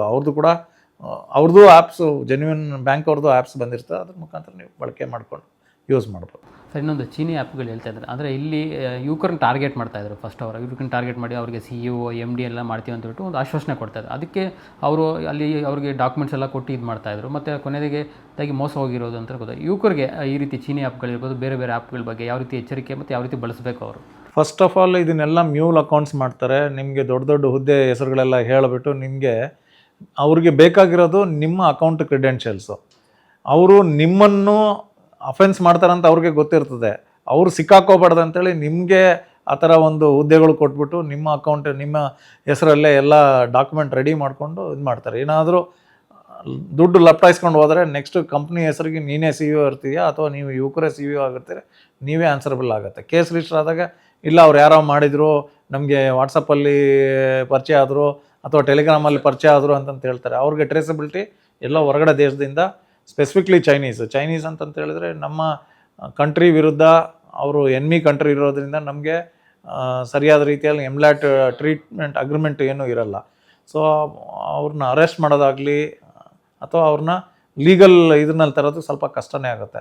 ಸೊ ಅದಕ್ಕೆ ಚೈನೀಸ್ ರಿಲೇಟ್ ನಿಮಗೆ ಗೊತ್ತಾಗಿಲ್ಲ ಅಂತಂತ ಹೇಳಿದ್ರೆ ನಿಮ್ಗೆ ಯಾರೋ ಒಂದು ದೊಡ್ಡ ಹುದ್ದೆ ಕೊಡ್ತಾ ಇದ್ದಾರೆ ಅಂತ ಕಂಪ್ನಿ ಅಂತಂದೇಳಿ ಸ್ವಲ್ಪ ಕೇರ್ಫುಲ್ಲಾಗಿ ಅಬ್ಸರ್ವ್ ಮಾಡ್ಬಿಟ್ಟು ಇದನ್ನು ಮಾಡಬೇಕು. ಸರ್ ಇನ್ನೊಂದು ನಮ್ಮ ಕರ್ನಾಟಕದೊಂದು KSP ಸೇಫ್ ಕನೆಕ್ಟ್ ಆ್ಯಪ್ ಇರುತ್ತೆ. ಸೊ ಇದು ಎಮರ್ಜೆನ್ಸೀಸ್ ಟೈಮಲ್ಲಿ ಇರ್ಬೋದು ಮತ್ತು ಬೇರೆ ಬೇರೆ ಟೈಮಲ್ಲಿ ಯಾವ ರೀತಿ ಜನ ಬಳಸ್ಬೋದು ಸರ್ ಇದು? ಅದು KSP ಆ್ಯಪಲ್ಲಿ ನಿಮಗೆ ಕಂಪ್ಲೇಂಟ್ ರಿಜಿಸ್ಟರ್ ಮಾಡೋದಕ್ಕೆ ಅವಕಾಶ ಇದೆ. ಸೊ ಫೈನಾನ್ಷಿಯಲ್ ಫ್ರಾಡ್ಸ್ ಇರ್ಬೋದು ಅಥವಾ ಲೇಡೀಸ್ ರಿಲೇಟೆಡ್ ಏನಾದರೂ ತೊಂದರೆ ಇದ್ದರೆ ಅದನ್ನು ಕೂಡ ನೀವು ರಿಪೋರ್ಟ್ ಮಾಡ್ಕೊಳ್ಬೋದು. ಅದೆಲ್ಲ ಬ್ಯಾಕ್ಗ್ರೌಂಡ್ 1930ಗೆ ಇಂಟಿಗ್ರೇಟ್ ಆಗಿರುತ್ತೆ. ಪ್ಲಸ್ ಕನ್ಸರ್ನ್ಡ್ ಪೊಲೀಸ್ ಸ್ಟೇಷನ್ ನಿಮ್ಮ ಜ್ಯೂರಿಸ್ಡಿಕ್ಷನ್ ಎಲ್ಲಿರುತ್ತೆ ಅದರದ್ದು ಮಾಹಿತಿ ಎಲ್ಲ ಹೋಗುತ್ತೆ. ಆ ಮಾಹಿತಿ ಯೂಸ್ ಮಾಡಿಕೊಂಡು ನಿಮಗೆ ನೀವು ಮಾಹಿತಿ ಕೊಟ್ಟರೆ ನಿಮ್ಮನ್ನು ಕಾಲ್ ಬ್ಯಾಕ್ ಬರುತ್ತೆ, ಒಂದು ಅಕ್ನಾಲಜ್ಮೆಂಟ್ ಬರ್ತದೆ. ಬೇಸ್ಡ್ ಆನ್ ದಟ್ ಒನ್ ನೀವು ಕಂಪ್ಲೇಂಟ್ ರಿಜಿಸ್ಟರ್ ಮಾಡಿಕೊಂಡು ಅದನ್ನು ಬಳಕೆ ಮಾಡ್ಬೋದು. ಸರ್ ಇನ್ನೊಂದು ಇತ್ತೀಚೆಗೆ ಬರ್ತಾ ಇರುವಂಥದ್ದು AI ವಾಯ್ಸನ್ನು ಮ್ಯೂಟ್ ಮಾಡಿ ಮತ್ತು ಅವ್ರ ಕುಟುಂಬಸ್ಥರಿಗೆ ಎಮರ್ಜೆನ್ಸಿ ಟೈಮಲ್ಲಿ ಇದ್ದೀನಿ, ಇಲ್ಲ ಹಾಸ್ಪಿಟ್ಲಲ್ಲಿ ಇದ್ದೀನಿ, ಆಕ್ಸಿಡೆಂಟ್ ಆಗಿದ್ದೀನಿ ಅಂತೇಳ್ಬಿಟ್ಟು AI ಮೂಲಕ ಏನೋ ಅದು ಕುಟುಂಬದವರೇ ಮಾತಾಡಿ ಕರೆ ಮಾಡಿ ವಂಚನೆ ಮಾಡಿರುವಂಥ ಕೇಸುಗಳಾಗಿರುತ್ತೆ.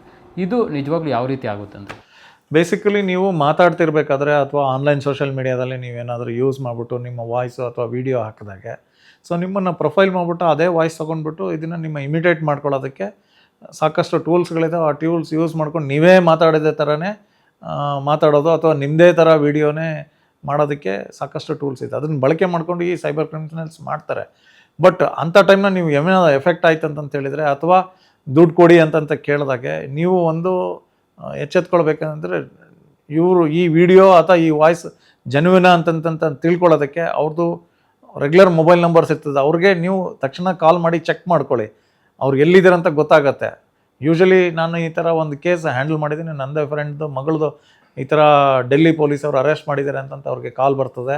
ಆ ಕಾಲ್ ಬಂದಾಗೆ ಆಮೇಲೆ ನನಗೆ ಅವ್ರು ಇಮಿಡಿಯೇಟಾಗಿ ಕೇಳ್ತಾರೆ. ನಾನು ಅವ್ರಿಗೆ ಗೈಡ್ ಮಾಡ್ತೀನಿ, ಫಸ್ಟ್ ನಿಮ್ಮ ಡಾಟರ್ ಎಲ್ಲಿದ್ದಾರೆ ಕೇಳಿ, ಅವಳಿಗೆ ಫೋನ್ ಮಾಡಿ ತಿಳ್ಕೊಳ್ಳಿ. ಅವ್ರು ಫೋನ್ ಮಾಡಿ ಕೇಳಿದ್ರೆ ನಾನು ಅಲ್ಲಿ ಇಲ್ಲ, ನಾನು ಬೇರೆ ಕಡೆ ಇದ್ದೀನಿ ಅಂತ ಹೇಳಿದಾಗ ಅವಾಗ ಎಚ್ಚೆತ್ಕೊಂಡ್ರು, ಗೊತ್ತಾಯಿತು. ಸೊ ಎಲ್ಲರೂ ನಮ್ಮ ಥರ ಪೊಲೀಸ್ ಫ್ರೆಂಡ್ಸ್ ಇರಲ್ಲ. ಬಟ್ ನಿಮ್ಮನ್ನು ನೀವೇ ಸೇವ್ ಮಾಡ್ಕೊಳ್ಬೇಕಂದ್ರೆ ಟಿಪ್ಸ್ ಏನಂದರೆ, ಫಸ್ಟು ಆ ವಾಯ್ಸ್ ಜೆನ್ಯೂನ ಇದೆಯಾ ನಾಟ್ ಅಂತಂತಂದರೆ ಅವ್ರಿಗೆ ಫೋನ್ ಮಾಡಿ, ಅವ್ರ ನಂಬರ್ ಇದ್ದರೆ ಫೋನ್ ಮಾಡಿ. ಇಲ್ಲ ಅವ್ರಿಗೆ ಗೊತ್ತಿಲ್ಲ, ಅವ್ರ ಫೋನ್ ಇರಲಿಲ್ಲ ಅಂತಂದರೆ ಅವ್ರ ಅಕ್ಕಪಕ್ಕ ಯಾರು ಇರ್ತಾರೆ ಅವ್ರಿಗೆ ಕೇಳಿ ಇಂಥವ್ರು ಇದ್ದಾರಾ ಅಂತ, ಇಂಥ ಪ್ರಾಬ್ಲಮ್ ಇದೆಯಾ ಅಂತ ಫೈಂಡ್ ಔಟ್ ಮಾಡ್ಕೊಳ್ಳೋದಕ್ಕೆ ಒಂದು ಎಫರ್ಟ್ಸ್ ಮಾಡಿ, ನಿಮಗೆ ಆಟೋಮೆಟಿಕ್ಕಾಗಿ ಗೊತ್ತಾಗುತ್ತೆ. ಸರ್ ಇನ್ನೊಂದು 2013 ಅಥವಾ 2014ರಲ್ಲಿ ಬೆಂಗಳೂರು ಟ್ರಾಫಿಕ್ ಪೊಲೀಸರು ನಂಬರ್ 1 ಈ ಒಂದು ಫೇಸ್ಬುಕ್ ಬಳಸ್ತಾ ಇದ್ದಾರೆ ಅಂತ BTPಯಿಂದ ಫೇಸ್ಬುಕ್ಕಿಂದ ರೆಕಗ್ನೈಸ್ ಬರುತ್ತೆ. ಆವಾಗ ನೀವು ಸಹ ಒಂದು ಇದರಲ್ಲಿ ಇರ್ತೀರ. ಸೊ ಯಾವಾಗ ಸರ್ ಅದು ಏನು ಅಂತ? ಸೊ 15-16 ಸಮಯದಲ್ಲಿ ನಾನು ACP ಪ್ಲ್ಯಾನಿಂಗಾಗಿ ಕೆಲಸ ಮಾಡ್ತಾ ಇರ್ತೀನಿ ಟ್ರಾಫಿಕಲ್ಲಿ. ಆಗಿನ ಕಾಲಕ್ಕೆ ನಮಗೆ ಸೋಷಿಯಲ್ ಮೀಡಿಯಾದಲ್ಲಿ ನಮ್ಮದು ಬ್ಯಾಂಗ್ಳೂರ್ ಟ್ರಾಫಿಕ್ ಪೊಲೀಸ್ ಅಂತ ಒಂದು ವೆಬ್ಸೈಟು ನಡೀತಾ ಇತ್ತು. ಸೊ ಅಲ್ಲಿ ನಾವೇನು ಮಾಡಿದ್ವಿ, ಒಂದು ಸಣ್ಣ ಟೀಮ್ ಮಾಡ್ಕೊಂಡಿದ್ದೀವಿ. ರೌಂಡ್ ದ ಕ್ಲಾಕ್ ನಮ್ಮ ಫೇಸ್ಬುಕ್ ಪೇಜಲ್ಲಿ ಯಾರೇ ಒಂದು ಕುಂದುಕೊರತೆ ಬಗ್ಗೆ ಏನಾದರೂ ಮಾಹಿತಿ ಕೊಟ್ಟಾಗೆ ಅದ್ರದ್ದು ಯಾವ ಪೊಲೀಸ್ ಸ್ಟೇಷನ್ ಲಿಮಿಟ್ಸ್ ಬರ್ತದೆ, ನಮ್ಮ ಟೀಮ್ ಕಂಟ್ರೋಲ್ ರೂಮ್ ಟೀಮ್ ಅದನ್ನು ನೋಡ್ಕೊಂಡ್ಬಿಟ್ಟು ರೆಸ್ಪೆಕ್ಟಿವ್ ಪೊಲೀಸ್ ಸ್ಟೇಷನ್ಸ್ಗೆ ಹೇಳಿಬಿಟ್ಟು ಆ ಕುಂದುಕೊರತೆ ಏನಿದೆ ಅಂತ ಅದನ್ನು ಅಟೆಂಡ್ ಮಾಡಿಬಿಟ್ಟು ತಕ್ಷಣದಿಂದಲೇ ನಾವು ಅದನ್ನು ನಿವಾರಣೆ ಮಾಡೋ ನಿಟ್ಟಿನಲ್ಲಿ ನಾವು ಕೆಲಸ ಮಾಡ್ತಾಯಿದ್ವಿ. ಸೊ ಗವರ್ನಮೆಂಟ್ ವೆಬ್ಸೈಟ್ಸ್ ಅಂದರೆ ನಮ್ಮ ದೇಶದಲ್ಲಿ ಗೌರ್ಮೆಂಟ್ ವೆಬ್ಸೈಟ್ಸಲ್ಲಿ BTP ಆಗಿನ ಕಾಲಕ್ಕೆ ಹೆಚ್ಚಿನ ಫಾಲೋವರ್ಸು ಮತ್ತು ಹೆಚ್ಚಿನ ರೀತಿಯಲ್ಲಿ ಇಂಟ್ರ್ಯಾಕ್ಟ್ ಮಾಡಿ ಸ್ಪಂದಿಸ್ತಾ ಇದ್ದೀವಿ ಅಂತಂತೇಳಿ ಫೇಸ್ಬುಕ್ ಅವರೇ ಸ್ವತಃ ಅದನ್ನು ಐಡೆಂಟಿಫೈ ಮಾಡಿಬಿಟ್ಟು ಅವರು ನಮಗೆ ಅಂದರೆ ನಮ್ಮ ಡಿಪಾರ್ಟ್ಮೆಂಟ್ಗೆ ಒಂದು ಸರ್ಟಿಫಿಕೇಟು ಮತ್ತು ಒಂದು ಮೊಮೆಂಟೋ ಕಳಿಸ್ಕೊಡ್ತಾರೆ ಫೇಸ್ಬುಕ್ಕಲ್ಲಿ. ಸೊ ಈ ಥರ ನಿಮ್ಮದು ಫಸ್ಟ್ ಈ ಕ್ಯಾಟಗರಿಯಲ್ಲಿ ಗೌರ್ಮೆಂಟ್ ಕ್ಯಾಟಗರಿಯಲ್ಲಿ ಆಲ್ ಓವರ್ ಇಂಡಿಯಾದಲ್ಲಿ ಫಸ್ಟು ಗೌರ್ಮೆಂಟ್ ಆಲ್ ಓವರ್ ಇಂಡಿಯಾದಲ್ಲಿ ಗೌರ್ಮೆಂಟ್ ಪೇಜಸ್ಗಳಲ್ಲಿ ನಿಮ್ಮದು ಫಸ್ಟ್ ಅಂತಂತ ಹೇಳಿಬಿಟ್ಟು ಒಂದು ನಮಗೆ ಆವಾಗ ಈ ಸೋಷಿಯಲ್ ಮೀಡಿಯಾನಲ್ಲಿ ಪ್ರೆಸೆನ್ಸ್ ಇದೆ, ಇದ್ಕೊಂಡು ಸಾರ್ವಜನಿಕರಿಗೆ ಸ್ಪಂದಿಸ್ತಾ ಇದ್ದೀವಿ ಅಂತ ಒಂದು ಒಳ್ಳೆ ನಿಟ್ಟಿನಲ್ಲಿ ಸ್ಪಂದಿಸ್ತೀವಿ ಅಂತೇಳಿ ಒಂದು ಲೆಟರ್ ಮುಖಾಂತರ ಕಳಿಸ್ಕೊಟ್ಟಿರ್ತಾರೆ. ಸರ್ ನೀವು 96 ಬ್ಯಾಚಲ್ಲಿ ಸಬ್ ಇನ್ಸ್ಪೆಕ್ಟರಾಗಿ ಬಂದವರು. 6 ಇಯರ್ಸಲ್ಲಿ ನಿಮಗೆ ಒಂದು CM ಮೆಡಲ್ ಬರುತ್ತೆ ಸರ್, ಅಷ್ಟು ಒಂದು ಬೇಗ ಬಂದಿರುವಂಥದ್ದು. ಅದು ಯಾವ ಒಂದು ಸಂದರ್ಭ ಸರ್, ಏನು ಮೂಮೆಂಟ್ ಅಂತ? ಸೊ ನಾನು ಪೊಲೀಸ್ ಕಂಪ್ಯೂಟರ್ ವಿಂಗ್ನಲ್ಲಿ ನಂದು 6th ಇಯರ್ ಆಫ್ ಸರ್ವೀಸಲ್ಲಿ ಅವಾಗೇ ನಮ್ಮದು ಪೊಲೀಸ್ IT ಒಂದು ಇಂಪ್ಲಿಮೆಂಟ್ ಮಾಡಬೇಕಾಗಿರ್ತದೆ.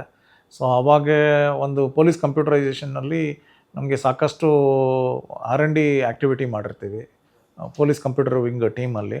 ಅವಾಗ ಸ್ಟೇಟ್ ಕ್ರೈಮ್ ರೆಕಾರ್ಡ್ಸ್ ಬ್ಯೂರೋ ಅಂತ ಹೇಳ್ತಾರೆ. ಸೊ ನಮಗೆ ಕೊಟ್ಟಿರೋ ಒಂದು ಟಾಸ್ಕ್ ಏನಾಗಿರುತ್ತಂತ ಹೇಳಿದರೆ, ಸೆಂಟ್ರಲ್ ಗೌರ್ಮೆಂಟ್ NCRBಯಿಂದ ನಮಗೆ ಒಂದು ಸ್ಟೇಷನ್ಗೆ ಒಂದು ಸರ್ವರು ಕೊಡಬೇಕಾಗತ್ತೆ. ಅದನ್ನು ಅವರು ಕೊಟ್ಟಿರೋ ಸಾಫ್ಟ್ವೇರ್ ಯೂಸ್ ಮಾಡ್ಕೋಬೇಕಂದ್ರೆ 2.75 lakhs ಅಷ್ಟು ಬರೀ ಒಂದು ಸ್ಟೇಷನ್ಗೆ ಇನ್ಫ್ರಾಸ್ಟ್ರಕ್ಚರ್ ಹೋಗಬೇಕಾಗತ್ತೆ. ಸೊ ಇದನ್ನೇನಾದರೂ ರೆಡ್ಯೂಸ್ ಮಾಡಬೇಕಂತ ಅವಾಗಿನ ಕಾಲಕ್ಕೆ ನಮ್ಗೆ ಎಸ್ ಟಿ ರಮೇಶ್ ಸಾಹೇಬ್ರು IG ಆಗಿರ್ತಾರೆ ಪೊಲೀಸ್ ಕಂಪ್ಯೂಟರ್ ವಿಂಗ್ ಅವರು. ಇದನ್ನೇನಾದರೂ ಮಾಡ್ಬೋದಾ ಅಂತ ಕೇಳಿದಾಗ ಅವಾಗ ನಾವೇನು ಮಾಡಿರ್ತೀವಿ, ನಮ್ಮದೇ ಒಂದು ಟೀಮ್ ಮಾಡ್ಕೊಂಬಿಟ್ಟು ಅದನ್ನು ವೆಚ್ಚ ಬರೀ ಒಂದು 75,000ನಲ್ಲಿ ಒಂದು ಡೆಸ್ಕ್ಟಾಪಲ್ಲಿ ಹಾಕ್ಬಿಟ್ಟು ಅದನ್ನು ಯೂಸ್ ಮಾಡ್ಬೋದು ಅನ್ನೋ ನಿಟ್ಟಿನಲ್ಲಿ ನಾವು ಒಂದು ಕೆಲಸ ಮಾಡಿರ್ತೀವಿ. ಸೊ 2 ಲಕ್ಷ ಒಂದು ಲೊಕೇಶನ್ಗೆ ಸೇವ್ ಮಾಡಿರ್ತೀವಿ. ಈ ಥರ ಸುಮಾರು 8 ಕೋಟಿ ದುಡ್ಡು ಗೌರ್ಮೆಂಟ್ ಎಕ್ಸ್ಚೇಕರ್ಗೆ ಉಳಿಸಿರ್ತೀವಿ. ಸೊ ಇದನ್ನು ರೆಕಗ್ನೈಸ್ ಮಾಡಿಬಿಟ್ಟು ಆಫೀಸರ್ಸು ಅವಾಗೆ CM ಮೆಡಲ್ಗೆ ರೆಕಮೆಂಡ್ ಮಾಡಿರ್ತಾರೆ. ಆವಾಗ ನಮಗೆ 2002ನಲ್ಲಿ CM ಮೆಡಲ್ ಆಗಿರುತ್ತೆ. ಸರ್ ಇತ್ತೀಚೆಗೆ 2006ಅಲ್ಲಿ ಪ್ರೆಸಿಡೆಂಟ್ ಮೆಡಲ್ ಸಹ ಬಂದಿರುವಂಥದ್ದು, ಅದು ಯಾವ ಒಂದು ಕೇಸ್? ಅಂದರೆ presidents medal for meritorious service ಅಂತ, ಅದು ಶ್ಲಾಘನೀಯ ಸೇವೆಗೆ ನನಗೆ ಪದಕ ಈ ಟೈಮ್ ಅನೌನ್ಸ್ ಮಾಡಿರ್ತಾರೆ 2025 ಇಯರ್ಗೆ. ಅದು ಬರೀ 1 ಇಯರ್ಗೆ ಮಾತ್ರ ಅಲ್ಲ, ಇಡೀ ನಮ್ಮ ಸರ್ವೀಸ್ ಎಷ್ಟು ಕರಿಯರಲ್ಲಿ ಸಾಕಷ್ಟು ಏನೇನು ಮಾಡಿರ್ತೀವಿ ಅದನ್ನೆಲ್ಲ ನೋಡ್ಕೊಂಬಿಟ್ಟು ಅದ್ರ ಮೇಲೆ ಆಫೀಸರ್ಸ್ ಎಲ್ಲ ನೋಡಿಬಿಟ್ಟು ಎಷ್ಟು ನಮಗೆ ಅಪ್ರಿಷಿಯೇಷನ್ ಲೆಟರ್ಸ್ ಬಂದಿರುತ್ತೆ, ರಿವಾರ್ಡ್ ರೋಲ್ಸ್ ಎಷ್ಟು ಬಂದಿರುತ್ತೆ, ಯಾವ ಥರ ಕೇಸಸ್ಗಳು ಮಾಡಿರ್ತೀವಿ, ಪಬ್ಲಿಕ್ಕಲ್ಲಿ ಯಾವ ಥರ ಇಂಟ್ರ್ಯಾಕ್ಟ್ ಮಾಡಿಬಿಟ್ಟು ಲಾ ಆ್ಯಂಡ್ ಆರ್ಡರ್ ಇಶ್ಯೂ ಆಗಲಿ, ಟ್ರಾಫಿಕ್ ಇಶ್ಯೂ ಆಗಲಿ, ಟೆಕ್ನಾಲಜಿ ಬಗ್ಗೆ ಇದೆಲ್ಲ ನೋಡಿಬಿಟ್ಟು ಸೊ ಇಲ್ಲೆಲ್ಲ ನಂದು ರೆಕಮೆಂಡೇಷನ್ ಹೋಗಿರುತ್ತೆ. ಸೊ ನನಗೂ ಸೆಲೆಕ್ಟ್ ಮಾಡ್ಕೊಂಬಿಟ್ಟು 2025ಗೆ ಶ್ಲಾಘನೀಯ ಸೇವೆಗೆ ಪ್ರೆಸಿಡೆಂಟ್ಸ್ ಪೊಲೀಸ್ ಮೆಡಲ್ ಕೂಡ ಆಗಿರುತ್ತೆ. ಸರ್ ನಿಮ್ಮ ಹಾಬೀಸ್ ಏನಿರುತ್ತೆ ಸರ್? ಫ್ಯಾಮಿಲಿ ಜೊತೆ ಯಾವ ರೀತಿ ಟೈಮೆಲ್ಲ ಸ್ಪೆಂಡ್ ಮಾಡ್ತಾ ಇರ್ತೀರಾ? ಏನಾದರೂ ಔಟ್ ಆಫ್ ಕಂಟ್ರೀಸ್ ಹೋಗ್ತೀರಾ? ಎಂಟರ್ಟೈನ್ಮೆಂಟ್ಗೆಲ್ಲ ಏನು ಯಾವ ರೀತಿ ಅಂತ? ಸರ್ವಸಾಮಾನ್ಯವಾಗಿ ಔಟ್ ಆಫ್ ಕಂಟ್ರಿಗೆ ಹೋಗ್ಬೇಕಂದ್ರೆ ಕಷ್ಟಕರ ಪೊಲೀಸ್ ಡಿಪಾರ್ಟ್ಮೆಂಟಲ್ಲಿ ಇದ್ಕೊಂಡು. ಬಟ್ ಒನ್ಸ್ US ಹೋಗಿದ್ದೆ ನಾನು. ನನ್ನ ಸಿಸ್ಟರ್ ಮತ್ತು ಬ್ರದರ್ ಇನ್ ಲಾ ಅಲ್ಲೇ ಇರ್ತಾರೆ. ಬಟ್ ಆಗಿಬಿಟ್ಟು ನನಗೆ ಬೇಸಿಕಲಿ ಹಾಬಿ ಇರೋದಂತ ಹೇಳಿದ್ರೆ ಡಿಫ್ರೆಂಟ್ ಫಿಸಿಕಲ್ ರಿಲೇಟೆಡ್ ಹಾಬೀಸ್ ಅಂದರೆ ಟ್ರೆಕ್ಕಿಂಗ್ ರೆಗ್ಯುಲರಾಗಿ ಮಾಡ್ತಾ ಇರ್ತೀನಿ.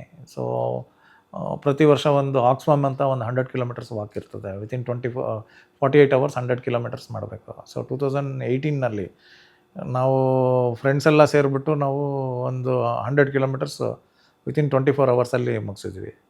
ಸೊ ಆಗಾಗ ಟ್ರೆಕ್ಕಿಂಗ್ ಕೂಡ ಮಾಡ್ತಾ ಇರ್ತೀನಿ. ಆಮೇಲೆ ಚೆಸ್ಸು ಆಡ್ತೀನಿ. ಟೈಮ್ ಸಿಕ್ಕಾಗ ಕ್ರಿಕೆಟು ಇದನ್ನು ಮಾಡ್ತಾನೆ ಇರ್ತೀನಿ. ಪ್ಲಸ್ ಎಲ್ಲದಕ್ಕೂ ಪೆಟ್ ಅಂತ ಹೇಳಿದ್ರೆ ಕಂಪ್ಯೂಟರ್ಸ್. ನನಗೆ ಯಾವುದೇ ಟೈಮ್ ಸಿಕ್ಕರೆ ಕಂಪ್ಯೂಟರ್ ರಿಲೇಟೆಡ್ ಏನೇ ಆ್ಯಕ್ಟಿವಿಟಿ ಇರಲಿ, ಯಾವುದೇ ಹೊಸ ಆವಿಷ್ಕಾರ ಆಗಿರಲಿ, ಅದ್ರ ಬಗ್ಗೆ ಮಾಹಿತಿ ತೊಗೊಂಡು ಅದನ್ನು ನನ್ನ ಪೊಲೀಸಿಂಗ್ನಲ್ಲಿ ಹೇಗೆ ಅಳವಡಿಸ್ಕೊಂಡ್ಬಿಟ್ಟು ಅದನ್ನು ಪಬ್ಲಿಕ್ಕಲ್ಲಿ ಅದಕ್ಕೆ ಸರ್ವಿಸಸ್ ಡೆಲಿವರಿ ಯಾವ ಥರ ಮಾಡ್ಬೋದು ಅನ್ನೋ ನಿಟ್ಟಿನಲ್ಲಿ ಸಾಕಷ್ಟು ಕೆಲಸ ಮಾಡ್ತಾ ಇರ್ತೀವಿ. ಈ ಪಾಸ್ಪೋರ್ಟ್ ಸೇವಾ ಪ್ರಾಜೆಕ್ಟ್ ನಿಮಗೆ ಗೊತ್ತಿರ್ಬೋದು, ನಮ್ಮಲ್ಲೇ ಪೈಲಟ್ ಆಗಿತ್ತು. ಸೊ ಅವಾಗ ರವೀಂದ್ರ ಅಂತ ಒಬ್ಬರು ರೀಜ್ನಲ್ ಪಾಸ್ಪೋರ್ಟ್ ಆಫೀಸರ್ ಇದ್ದರು. ಅವಾಗೆ ಇದನ್ನು ಯಾವ ಥರ ಮಾಡ್ಬೋದು ಅಂತೇಳಿ ಮುಂಚೆ ಆದರೆ 2 ತಿಂಗಳು 3 ತಿಂಗಳು ಆಗ್ತಾಯಿತ್ತು. ಸೊ ಕಾಯ್ತಾ ಇದ್ದರು. ಬಟ್ ನಮ್ಮಲ್ಲಿನೇ ಪೊಲೀಸಲ್ಲಿ ನಾವು ಆಗಿನ ಕಾಲಕ್ಕೇ ನಮ್ಮದು ಪ್ರಾಸೆಸಿಂಗ್ ಟೈಮ್ ರೆಡ್ಯೂಸ್ ಮಾಡೋದಕ್ಕೆ, ಪೊಲೀಸ್ ವೆರಿಫಿಕೇಷನ್ ಪ್ರಾಸೆಸ್ ಮಾಡೋದಕ್ಕೆ ಅದನ್ನು ಒಂದು ಸಾಫ್ಟ್ವೇರ್ ಮುಖಾಂತರನೇ ಮಾಡಿದ್ವಿ. ಅದನ್ನು MHAದವರು ಬಂದು ನೋಡ್ಕೊಂಬಿಟ್ಟು ಸೊ ಇದೇ ಥರ ನಮಗೆ ಯಾಕೆ ಮಾಡಬಾರ್ದು ಅಂತೇಳಿ ಒಂದು ಪಾಸ್ಪೋರ್ಟ್ ಸೇವಾ ಪ್ರಾಜೆಕ್ಟ್ ಬಂತಲ್ಲ, ಅದರಲ್ಲಿ ಒಂದು ಪೊಲೀಸ್ ವೆರಿಫಿಕೇಷನ್ ಮಾಡಲ್ ಇದೆ. ಆ ಮಾಡಲ್ಗೆ ನಾವು ನಮ್ಮದೇ ಒಂದು ಮಾಡಲ್ ಇಂಪ್ಲಿಮೆಂಟ್ ಮಾಡಿಕೊಟ್ಬಿಟ್ಟು ಇತ್ತೀಚಿನ ದಿನಗಳಿಗೆ ಈಗ ನೋಡ್ತಾ ಇರ್ಬೋದು, 1 ವಾರಕ್ಕೆ ಪಾಸ್ಪೋರ್ಟ್ ಬರ್ತಾ ಇದೆ. ಸೊ ಈ ಥರ ಎಲ್ಲ ಕೊಡುಗೆಗಳೆಲ್ಲ ಪಾಸ್ಟ್ ಎಲ್ಲ ಮಾಡಿದ್ದೀವಿ. ಸೊ ಇದೆಲ್ಲ ನನ್ನ ಹವ್ಯಾಸಗಳು. ಇನ್ನು ಈ ತುಂಬ ಜನ ಯೂತ್ಸು ಏನಂದರೆ ಹೆಚ್ಚಾಗಿ ಮೊಬೈಲ್ಸು, ರೀಲ್ಸ್ ಎಲ್ಲ ಟೈಮ್ ಸ್ಪೆಂಡ್ ಮಾಡ್ತಾ ಇರ್ತಾರೆ ಮತ್ತು ಅದರಲ್ಲಿ ಟೈಮ್ ವೇಸ್ಟ್ ಮಾಡ್ತಾರೆ. ಅಂಥವ್ರಿಗೆಲ್ಲ ಏನು ಹೇಳ್ತಾರೆ? ಯಾಕಂದರೆ ಈ ಕಾಂಪಿಟೇಟಿವ್ ಎಕ್ಸಾಮ್ಸ್ಗೆ ಪ್ರಿಪೇರ್ ಆಗುವಂಥವ್ರಿಗೇನು? ಫಾರ್ಚುನೇಟ್ಲಿ ಆರ್ ಅನ್ಫಾರ್ಚುನೇಟ್ಲಿ ಹೀಗೆ ನಮ್ಮ ಲೈಫ್ಸ್ ಎಲ್ಲ ಸಾಕಷ್ಟು ಈ ಮೊಬೈಲ್ ಸುತ್ತಮುತ್ತನೇ ಓಡಾಡ್ತಾನೆ ಇರ್ತದೆ. ಬಟ್ ಹಂಗಂತ ಹೇಳಿಬಿಟ್ಟು ನಾವು ಪೇಪರ್ ಓದಬಾರ್ದು, ಬುಕ್ ಓದಬಾರ್ದು ಅಂತಂತೆಲ್ಲ. ಮೊಬೈಲ್ ಇಮಿಡಿಯೇಟಾಗಿ ನಿಮಗೆ ಡಾಟಾ ಸಿಗಬೇಕಾದ್ರೆ ಮೊಬೈಲ್ ನೋಡಬೇಕು. ಇಲ್ಲಾಂದರೆ ಅಡಿಕ್ಷನ್ ಆಗೋಗ್ಬಿಟ್ರೆ ಮೊಬೈಲಲ್ಲಿ ಸ್ಕ್ರೀನ್ ಟೈಮ್ ಜಾಸ್ತಿ ಅಡಿಕ್ಷನ್ ಆದಾಗೆ ಸೊ ನಿಮಗೆ ಬೇರೆ ಕಾಯಿಲೆಗಳು ಬರ್ಬೋದು. ಕಾರ್ಪಲ್ ಸಿಂಡ್ರೋಮ್ ಅಂತ ಕೈಯಲ್ಲಿ ನಿಮ್ಮ ಹ್ಯಾಂಡ್ಸಲ್ಲಿ ಒಂದು ಸಿಂಡ್ರೋಮ್ ಬರ್ತದೆ, ಅಥವಾ ನಿಮಗೆ ಸ್ಟಿಫ್ ನೆಕ್ ಆಗ್ಬೋದು. ಕಾನ್ಸ್ಟೆಂಟಾಗಿ ನಿಮ್ಮ ಹೆಡ್ ಕೆಳಗಡೆ ಹಾಕೋದ್ರಿಂದ ಮೈಗ್ರೇನು, ಹೆಡ್ಡೇಕ್ ಎಲ್ಲ ಸ್ಟಾರ್ಟ್ ಆಗ್ಬೋದು. So there are different things. ಆಮೇಲೆ ನಿಮ್ಮ ಕಣ್ಣು ದೃಷ್ಟಿ ಕೂಡ ಕಡಿಮೆ ಆಗೋ ಸಾಧ್ಯತೆ ಇದೆ. So this are all the ill effect. At the same time mobile use ಮಾಡಿಕೊಂಡು ಡಾಟಾ ತೊಗೊಂಡು ಗ್ರೋತ್ ಆಗೋದು ಕೂಡ ಇದೆ. ಬಟ್ ಬಳಕೆ ಮಾಡ್ಕೋಬೇಕು. ಬಟ್ ಎಷ್ಟು ನೆಸೆಸಿಟಿ ಇದ್ದ ಮಾತ್ರ ಬಳಕೆ ಮಾಡಿಕೊಂಡು ಮಾಡಬೇಕು. ಬಾಕಿ ಟೈಮ್ನಲ್ಲಿ ಎಲ್ಲ ಬಳಕೆ ಮಾಡ್ಕೊಳ್ಳೋದು ಸ್ವಲ್ಪ ಕಡಿವಾಣ ಹಾಕ್ಕೊಳ್ಬೇಕಂತ ಹೇಳ್ತೀನಿ. ಆಮೇಲೆ ಇನ್ನೂ ಒಂದು ಏನಂದರೆ ಫ್ಯಾಮಿಲಿ ಟೈಮ್ ಹೊಟ್ಟೋಗ್ಬಿಟ್ಟಿದೆ. ಎಲ್ಲ ನೋಡ್ತಾ ಇರ್ಬೋದು, ಮನೆಯಲ್ಲಿ ಎಲ್ಲ ಒಟ್ಟಿಗೆ ಕೂತ್ಕೊಂಡು ಊಟ ಮಾಡ್ತಿದ್ರೆ ಎಲ್ಲರೂ ಮೊಬೈಲ್ ಇಟ್ಕೊಂಡೇ ನೋಡ್ತಾ ಇರ್ತೀವಿ, ನಾವು ಮಾತಾಡೋಲ್ಲ. ಇಂಟ್ರಾಕ್ಷನ್ಸ್ ಎಲ್ಲ ಕಡಿಮೆ ಆಗ್ತಾ ಇರ್ತದೆ. ಸೊ ಅದು ಸೋಷಲ್ ಇಂಟ್ರಾಕ್ಷನ್ಸು ಕಡಿಮೆ ಆಗೋ ಚಾನ್ಸಸ್ಸು ಇರ್ತದೆ. ಇದೆಲ್ಲದನ್ನು ಸ್ವಲ್ಪ ಮೊಬೈಲ್ ಬಳಕೆ ಮಾಡಬೇಕಾದ್ರೆ. ಆಮೇಲೆ ಪ್ಲಸ್ ಅದೇ ರೀತಿಯಲ್ಲಿ ಗೇಮಿಂಗು ಇರ್ತದೆ, ಅನ್ವಾಂಟೆಡ್ ಮೆಟೀರಿಯಲ್ ಕೂಡ ನೋಡ್ಕೊಳ್ಬೋದು, ಪೋರ್ನೋಗ್ರಾಫಿಕ್ಕು ಡಾಟಾ ಕೂಡ ನೋಡ್ಕೊಳ್ಳೋದು. ಇದು ಎಲ್ಲದಕ್ಕೂ ಒಂದು ಕಡಿವಾಣ ಹಾಕೋಬೇಕು. ಪೇರೆಂಟ್ಸ್ ಕೂಡ ಪೇರೆಂಟಲ್ ಗೈಡೆನ್ಸ್ ಅಂತ ಒಂದು ಅಪ್ಲಿಕೇಶನ್ ಎಲ್ಲ ಇನ್ಸ್ಟಾಲ್ ಮಾಡಿಕೊಂಡು ಮಾನಿಟರ್ ಮಾಡ್ಬೋದು. ಸರ್, ಇತ್ತೀಚೆಗೆ ಸರ್ಕಾರನೂ ಸಹ ಈ ಮೊಬೈಲ್ ಕೊಡಬಾರ್ದು ಮಕ್ಕಳಿಗೆ ಅಂತಲೂ ಸಹ ಒಂದು ಆದೇಶವನ್ನು ಮಾಡಿರುವಂಥದ್ದು. ಪೇರೆಂಟ್ಸ್ ಯಾವ ರೀತಿ ಮಕ್ಕಳನ್ನ ಆ ಟೈಮಲ್ಲಿ ಇದು ಮಾಡಬೇಕಂತ? ಆಸ್ಟ್ರೇಲಿಯಾದಲ್ಲಿ ಒಂದು ಕಾನೂನು ತಂದಿದ್ದಾರೆ, ಬಿಲೋ 16 ಇರೋರಿಗೆ ಅದನ್ನು ಸೋಷಿಯಲ್ ಮೀಡಿಯಾದಲ್ಲಿ ಅವ್ರಿಗೆ ಯಾವುದೇ ರೀತಿಯಲ್ಲಿ ಅಕೌಂಟ್ ಆಗದಂಗೆ ನೋಡ್ಕೊಳ್ಬೇಕಂತೇಳಿ. ಬಟ್ ಅದು ಇಂಪ್ಲಿಮೆಂಟ್ ಮಾಡೋ ನಿಟ್ಟಿನಲ್ಲಿ ಸ್ವಲ್ಪ ಸಾಕಷ್ಟು ರಿಸರ್ಚ್ ಮಾಡಬೇಕಾಗತ್ತೆ. ಅದನ್ನು ಅಫ್ಕೋರ್ಸು ನಾವೆಲ್ಲ ಓದ್ಕೊಂಡಾಗೆ ನಮಗೆಲ್ಲ ಮೊಬೈಲ್ ಇದೆ, ಆದ್ರೂ ನಾವು ಎಜುಕೇಷನ್ನಲ್ಲಿ ಇನ್ವಾಲ್ವ್ ಆಗಿದ್ದೀವಿ. ಸೊ ಅದೇ ರೀತಿ ನಾವು ಕೂಡ ಇಂಪ್ಲಿಮೆಂಟ್ ಮಾಡ್ಬೋದು, ಅಗತ್ಯ ಇದ್ದಲ್ಲಿ ಡಿವೈಸಸ್ ಯೂಸ್ ಮಾಡ್ಬೋದು. But their presence on the internet ಅಥವಾ ಸೋಷಿಯಲ್ ಮೀಡಿಯಾದಲ್ಲಿ ಕರ್ಬ್ ಮಾಡೋ ನಿಟ್ಟಿನಲ್ಲಿ ಸಾಕಷ್ಟು ಅಪ್ಲಿಕೇಶನ್ಸು ಇದೆ. ಆಮೇಲೆ ಪೇರೆಂಟ್ಸು ಕೂಡ ಅದೇ ಥರ ಅವ್ರಿಗೆ ಸ್ಟೂಡೆಂಟ್ಸ್ ಮೇಲೆ ಸ್ವಲ್ಪ ಅವ್ರ ಮಕ್ಕಳ ಮೇಲೆ ನಿಗಾ ಇರಿಸ್ಬಿಟ್ಟು ಇದು ಅಚೀವಬಲ್ ಅಂತ ನನಗೆ ಅನಿಸುತ್ತೆ. ಸರ್, ಇನ್ನೊಂದು ಲಾಸ್ಟ್ ಅಂದರೆ ಈಗ ಸೈಬರ್ ಇದರಲ್ಲಿ ಅಂದರೆ ನಾರ್ಕೋಟಿಕ್ ಡ್ರಗ್ಸ್ದು ತುಂಬ ಕೆಲಸವನ್ನು ಚೆನ್ನಾಗಿ ಮಾಡಿದ್ದಾರೆ ಬೆಂಗಳೂರು. ಲಾಸ್ಟ್ ಇಯರ್ ಒಂದು ಆಲ್ಮೋಸ್ಟ್ 170 crores ಅಷ್ಟಿಗೂ ರಿಕವರಿ ಆಗಿರುವಂಥದ್ದು. ಸೊ ಈ ರೀತಿ ಆರೋಪಿಗಳು ಪತ್ತೆ ಆಗುವ ಸಂದರ್ಭದಲ್ಲಿ ಮತ್ತು ಡ್ರಗ್ಸ್ಗೆ ಹೆಚ್ಚು ಜನ ಯೂತ್ಸು ಭಾಗಿಯಾಗ್ತಾ ಇರುವಂಥದ್ದು, ಅಡಿಕ್ಟ್ ಆಗ್ತಾ ಇರುವಂಥದ್ದು, ಯಾವ ರೀತಿ ಯೂತ್ಸ್ ಅದನ್ನು ಅವಾಯ್ಡ್ ಮಾಡ್ಬೋದು ಸರ್? ಫಸ್ಟ್ ಆ್ಯಂಡ್ ಫಾರ್ಮೋಸ್ಟು ನಾನು ಹೇಳೋದು, ಡ್ರಗ್ಸು ಯಾರೇ ಆಗಲಿ, ನಾರ್ಕೋಟಿಕ್ ಡ್ರಗ್ಸ್, ಸೈಕೋಟ್ರೋಪಿಕ್ ಸಬ್ಸ್ಟೆನ್ಸಸ್ ಅಂತ ಬರ್ತದೆ. ಗಾಂಜಾ ಇರ್ಬೋದು, ಅಫೀಮ್ ಇರ್ಬೋದು, ಕೊಕೇನ್ ಇರ್ಬೋದು, MDMA ಇರ್ಬೋದು, LSD ಸ್ಟ್ರಿಪ್ಸ್, ಇದೆಲ್ಲ ಡಿಫ್ರೆಂಟ್ ಟೈಪ್ಸ್ ಆಫ್ ಡ್ರಗ್ಸು. ನಾನು ಅಪೀಲ್ ಮಾಡೋದೇನೆಂದರೆ, ಈವನ್ ಟೆಸ್ಟ್ ಮಾಡೋದಕ್ಕೆ ಸಲುವಾಗೂ ಕೂಡ ನೀವು ಡ್ರಗ್ಸ್ಗೆ ಹತ್ತಿರಕ್ಕೆ ಹೋಗಲೇಬಾರ್ದು. ಯಾಕೆಂದರೆ ಡ್ರಗ್ಸು ಅಡಿಕ್ಟ್ ಆಗೋದು ತುಂಬ ಚಾನ್ಸಸ್ ಜಾಸ್ತಿ ಇರ್ತದೆ. ಸೊ ನೀವು ಒನ್ಸ್ ಅಡಿಕ್ಟ್ ಆಗೋಗ್ಬಿಟ್ರೆ ನಿಮ್ಮ ದೇಹದಲ್ಲಿ ನಿಮ್ಮ ಹೆಲ್ತ್ ಕಳ್ಕೊಳ್ತೀರಿ. At the same time dependency ಬಂದಮೇಲೆ ನಿಮಗೆ ಅದನ್ನು ಪರ್ಚೇಸ್ ಮಾಡ್ಕೊಳ್ಬೇಕಂದ್ರೆ ಸಾಕಷ್ಟು ಅದು ಕಡಿಮೆ ದುಡ್ಡಲ್ಲಿ ನಿಮಗೆ ಸಿಗಲ್ಲ. ಸೊ ಡಿಫ್ರೆಂಟ್ ಲೆವೆಲಲ್ಲಿ ನಿಮಗೆ ಅದ್ರದ್ದು ರೇಟ್ಸ್ ಇರ್ತದೆ. 1,000 ರೂಪಾಯಿಂದ ಹಿಡಿದು ಲಕ್ಷಗಟ್ಟಲೆವರೆಗೂ ನಿಮಗೆ ಆ ಮೆಟೀರಿಯಲ್ ಪರ್ಚೇಸ್ ಮಾಡ್ಕೊಳ್ಬೇಕಾಗತ್ತೆ. ನಿಮ್ಗೆ ಅಡಿಕ್ಷನ್ ಆದರೆ ಅಷ್ಟು ದುಡ್ಡು ನಿಮ್ಮ ಹತ್ರ ಸಂಪಾದನೆ ಇಲ್ಲ ಅಂತ ಹೇಳಿದ್ರೆ ನೀವೇನು ಮಾಡ್ತೀರಿ? ಫ್ಯಾಮಿಲಿ ಮೆಂಬರ್ಸ್ ಹತ್ರ ದುಡ್ಡು ತೊಗೊಳ್ತೀರಿ, ಅವರು ಕೊಡಲಿಲ್ಲ ಅಂದರೆ ನೀವು ಕಳ್ತನ ಮಾಡೋಕ್ಕೆ ಸ್ಟಾರ್ಟ್ ಮಾಡ್ತೀರಿ. ಇದನ್ನೆಲ್ಲ ಕ್ರಿಮಿನಲ್ ಇದರಲ್ಲಿ ನೀವು ಹೊಟ್ಟೋಗ್ತೀರಿ. ಪ್ಲಸ್ ಒಂದು ಫ್ರೆಂಡ್ಸು ಅಂತ ನಾವು ಯಾರೋ ಫ್ರೀಯಾಗಿ ಕೊಡ್ತಾರೆ ಅಂತ ಹೇಳ್ಬಿಟ್ಟು ನಿಮಗೆ ಚಟಕ್ಕೆ ನೀವು ಅದನ್ನು ನಿಮ್ಗೆ ಹಾಕಿದರೆ, ಅಪ್ಪಿತಪ್ಪಿನೂ ಯಾರಾದರೂ ಆ ಥರ ನಿಮ್ಗೆ ಬಂದು ಆಫರ್ ಮಾಡಿದಾಗೆ ದಯವಿಟ್ಟು ನೀವು ತಗೊಳಕ್ಕೆ ಹೋಗ್ಬೇಡಿ. ಡ್ರಗ್ಸ್ ಅಂದರೆ it is nothing but A death warrant ಅಂತಲೇ ಹೇಳ್ಕೊಳ್ಬೋದು. ನೀವು ಅದಕ್ಕೆ ಒಳಗಾಗೋದ್ರೆ ಡೆಫಿನೆಟ್ಲಿ ಅದರಿಂದ ಬರೋದು ಭಾರಿ ಕಷ್ಟ ಆಗುತ್ತೆ. ನಿಮ್ಮ ಫ್ಯಾಮ್ಲಿಗೆ ತೊಂದರೆ ಆಗುತ್ತೆ, ನಿಮ್ಮ ಸೊಸೈಟಿಯಲ್ಲಿ ಕೂಡ ನಿಮಗೆ ತೊಂದರೆ ಆಗುತ್ತೆ. ಸೋಷಿಯಲ್ ಸ್ಟಿಗ್ಮಾ ಅಂತ ನೋಡ್ತಾರೆ. ಆಮೇಲೆ plus health, personal health, you will lose lot of things. ಆಮೇಲೆ ನಿಮ್ಮ ಎಜುಕೇಷನ್ ಕೂಡ ಹಾಳಾಗ್ಬೋದು. ನೀವು ಕೆರಿಯರ್ ಇದ್ದರೆ ಕೆರಿಯರ್ ಕಳ್ಕೊಳ್ಳೋ ಸಾಧ್ಯತೆಯೂ ಇರ್ತದೆ. ಸೊ ಡ್ರಗ್ಸನ್ನು ಅಪ್ಪಿತಪ್ಪಿನೂ ಕೂಡ ಯಾರೂ ತಗೊಳೋಗ್ಬೋದು. ಒಂದು ವೇಳೆ ನೀವು ಆಗಿದ್ದರೆ ಅದರಿಂದ ಹೊರಗೆ ಬರಬೇಕಾದ್ರೆ ಸೊಸೈಟಿ, ಫ್ಯಾಮ್ಲಿ ಎಲ್ಲ ಸಾಕಷ್ಟು ಕಷ್ಟಪಟ್ಬಿಟ್ಟು ಅವ್ರನ್ನ ವಾಪಸ್ ತರೋ ಇದು ಇರ್ತದೆ. ಸಡನ್ ಹಂತದವರೆಗೆ ನಿಮ್ಮನ್ನು ಆ ಅಡಿಕ್ಷನ್ ಸೆಂಟರ್ಗೆ ಹಾಕ್ಬಿಟ್ಟು ನಿಮ್ಮನ್ನು ಪ್ರಾಪರಾಗಿ ಹೊರಗಡೆ ತರೋ ಅವಕಾಶಗಳು ಇರ್ತದೆ. ಬಟ್ಟು ನೀವು ಜಾಸ್ತಿ ಸೇವನೆ ಮಾಡ್ಕೊಂಬಿಟ್ಟು ತುಂಬ ಡೀಪ್ ಹೋದಾಗೆ it may lead even to the death. So ಅಂಥ ಅವಕಾಶಕ್ಕೆ ಕೊಡಬೇಡಿ. ಯಾವುದೇ ಲೈಫ್ ಇರ್ತದೆ ಅದೇ ಲೈಫ್ ಬಳಕೆ ಮಾಡಿಕೊಂಡು ನಾವು ಸೊಸೈಟಿಗೆ ಹೆಲ್ಪ್ ಮಾಡೋ ನಿಟ್ಟಿನಲ್ಲಿ ಕೆಲಸ ಮಾಡ್ಕೊಳ್ಳೋದು. ಸರ್, ಇನ್ನೊಂದು ಈ ನಾರ್ಕೋಟಿಕ್ ಇರ್ಬೋದು, ಡ್ರಗ್ಸ್ ಕೇಸಲ್ಲಿ ಹೆಚ್ಚಾಗಿ ಭಾಗಿಯಾಗ್ತಾ ಇರುವಂಥದ್ದು ವಿದೇಶಿಯರು. ಇಲ್ಲಿ ಬಿಸ್ನೆಸ್ ವೀಸಾದಲ್ಲಿ ಬರ್ತಾರೆ ಮತ್ತು ಬಿಸ್ನೆಸ್ ಮಾಡ್ತೀವಿ ಅಂತ ಹೇಳ್ತಾರೆ, ಸ್ಟೂಡೆಂಟ್ ವೀಸಾದಲ್ಲಿ ಬರ್ತೀವಿ ಅಂತ ಹೇಳಿ ಸ್ಟೂಡೆಂಟ್ ಓದೋಕ್ಕಂತ ಬರ್ತಾರೆ. ಬಟ್ ಅವರು ಭಾಗಿಯಾಗುವಂಥದ್ದು ಈ ಥರ ಡ್ರಗ್ಸ್ ಇದರಲ್ಲಿ. ಸೊ ಈ ಸಂದರ್ಭದಲ್ಲಿ ಇಲ್ಲಿ ಸ್ಥಳೀಯರಾಗಿರ್ಬೋದು ಮತ್ತು ಬಾಡಿಗೆ ಕೊಡೋ ಓನರ್ಗಳು ಯಾವ ರೀತಿ ಅವರನ್ನು ವೆರಿಫೈ ಮಾಡಿ ಬಾಡಿಗೆ ಕೊಡ್ಬೋದು? ಬೇಸಿಕಲಿ ಯಾವುದೇ ಒಂದು ಫಾರಿನ್ ನ್ಯಾಷನಲ್ ಬಂದರೆ it is a duty of the hotel or the owner to intimate the local police. ಅದನ್ನೆಲ್ಲ ಇನ್ಫಾರ್ಮೇಷನ್ ಕೊಡಬೇಕಾಗತ್ತೆ. ಸೊ ಇವು ಸರ್ವೇ ಸಾಮಾನ್ಯವಾಗಿ ಇವ್ರು ಏನು ಮಾಡ್ತಾರೆ, 3 ವರ್ಷಕ್ಕಂತ ಸ್ಟಡಿಗೆ ಬರ್ತಾರೆ ಅಥವಾ ಬಿಸ್ನೆಸ್ ವೀಸಾ ಅಂತ ಬರ್ತಾರೆ. ಸೊ ನಮ್ಮ ಕಂಟ್ರಿ IT ಹಬ್ ಆಗಿರೋದ್ರಿಂದ ಇಲ್ಲಿ ಸಾಕಷ್ಟು ಎಂಪ್ಲಾಯ್ಮೆಂಟ್ ಅವೆನ್ಯೂಸ್ ಇದೆ. ಸೊ ಅದನ್ನು ಬಳಕೆ ಮಾಡ್ಕೋಬೋದು. ಬಟ್ ಅದನ್ನು ಬಳಕೆ ಮಾಡಲ್ಲ. ಅದನ್ನು ಬಳಕೆ ಮಾಡಿಕೊಂಡು ಅವ್ರು ಐಷಾರಾಮಿ ಜೀವನ ಮಾಡೋಕ್ಕಾಗಲ್ಲ. ಅದಕ್ಕೆ ಏನು ಮಾಡ್ತಾನೆ, ಈ ಡ್ರಗ್ಸ್ ದಂಧೆಗೆ ಹಿಡಿತಾರೆ. ಸೊ ಅಂಥವ್ರ ಬಗ್ಗೆ ನಿಮ್ಗೇನಾದರೂ ಸ್ವಲ್ಪ ಸಸ್ಪಿಷಿಯಸ್ ಇತ್ತಂದರೆ ನಮ್ಮ ನಿಯರ್ ಪೊಲೀಸ್ ಸ್ಟೇಷನ್ಗೆ ನೇರವಾಗಿ ನಮಗೆ ಹೇಳ್ಬೋದು. 112ಗೆ ಕಾಲ್ ಮಾಡಿಬಿಟ್ಟು ನೀವು ಇನ್ಪುಟ್ ಕೊಟ್ಟರೆ ನಾವು ಅಂಥವ್ರ ಬಗ್ಗೆ ಬಂದು ಮಾಹಿತಿ ತಗೊಂಡು FRR ಅಂತ ಇದೆ, ಫಾರಿನರ್ ರಿಜಿಸ್ಟ್ರೇಷನ್ ಏಜೆನ್ಸಿ ಆರ್ಗನೈಸೇಷನ್ ಇದೆ, ಅವ್ರ ಮುಖಾಂತರ ನಾವು ಇವ್ರನ್ನ ಡಿಪೋರ್ಟ್ ಮಾಡೋ ಸಾಧ್ಯತೆ ಕೂಡ ಇರ್ತದೆ. ಒಂದು ವೇಳೆ ಅವ್ರದ್ದು ಭಾಗಿಯಾಗಿದ್ದರೆ ಅವ್ರ ಮೇಲೆ ಅರೆಸ್ಟ್ ಮಾಡಿಬಿಟ್ಟು ಒಳಗಡೆ ಅವ್ರಿಗೆ ಡಿಟೆನ್ಷನ್ ಸೆಂಟರ್ ಅಥವಾ ಜೈಲಿನಲ್ಲಿ ಇಡೋ ಕೆಲಸ ಕೂಡ ನಾವು ಮಾಡ್ತೀವಿ. Okay, thank you sir. ಇಷ್ಟೊತ್ತು ಈ ಒಂದು ನಮ್ಮ ಇಂಟರ್ವ್ಯೂಲ್ ಜಾಯ್ನ್ ಆಗಿ ನೀವು ನಮಗೊಂದು ಕೆಲವೊಂದಷ್ಟು ಮಾಹಿತಿಗಳನ್ನ ಕೊಟ್ಟಿದ್ದೀರಾ, ಅದೇ ರೀತಿ ಸಾರ್ವಜನಿಕರಿಗೂ ಸಹ ಒಂದು ಮಾಹಿತಿಯನ್ನು ಕೊಟ್ಟಿದ್ದೀರಾ. ಥ್ಯಾಂಕ್ ಯು ಸರ್, ನಿಮಗೆ ಧನ್ಯವಾದಗಳು. ನಮಸ್ಕಾರ. ಇದಿಷ್ಟು ಏನು ರಾಜಾ ಕಾಸಿಂ ಇಮಾಮ್ ಸರ್ ಜೊತೆಗಿನ ಒಂದು ಸಂದರ್ಶನವಾಗಿತ್ತು. ನೋಡ್ತಾ ಇರಿ ಅಶ್ವವೇಗ ನ್ಯೂಸ್, ಇದು ಸತ್ಯಾನ್ವೇಷಣೆಯ ಓಟದಲ್ಲಿ.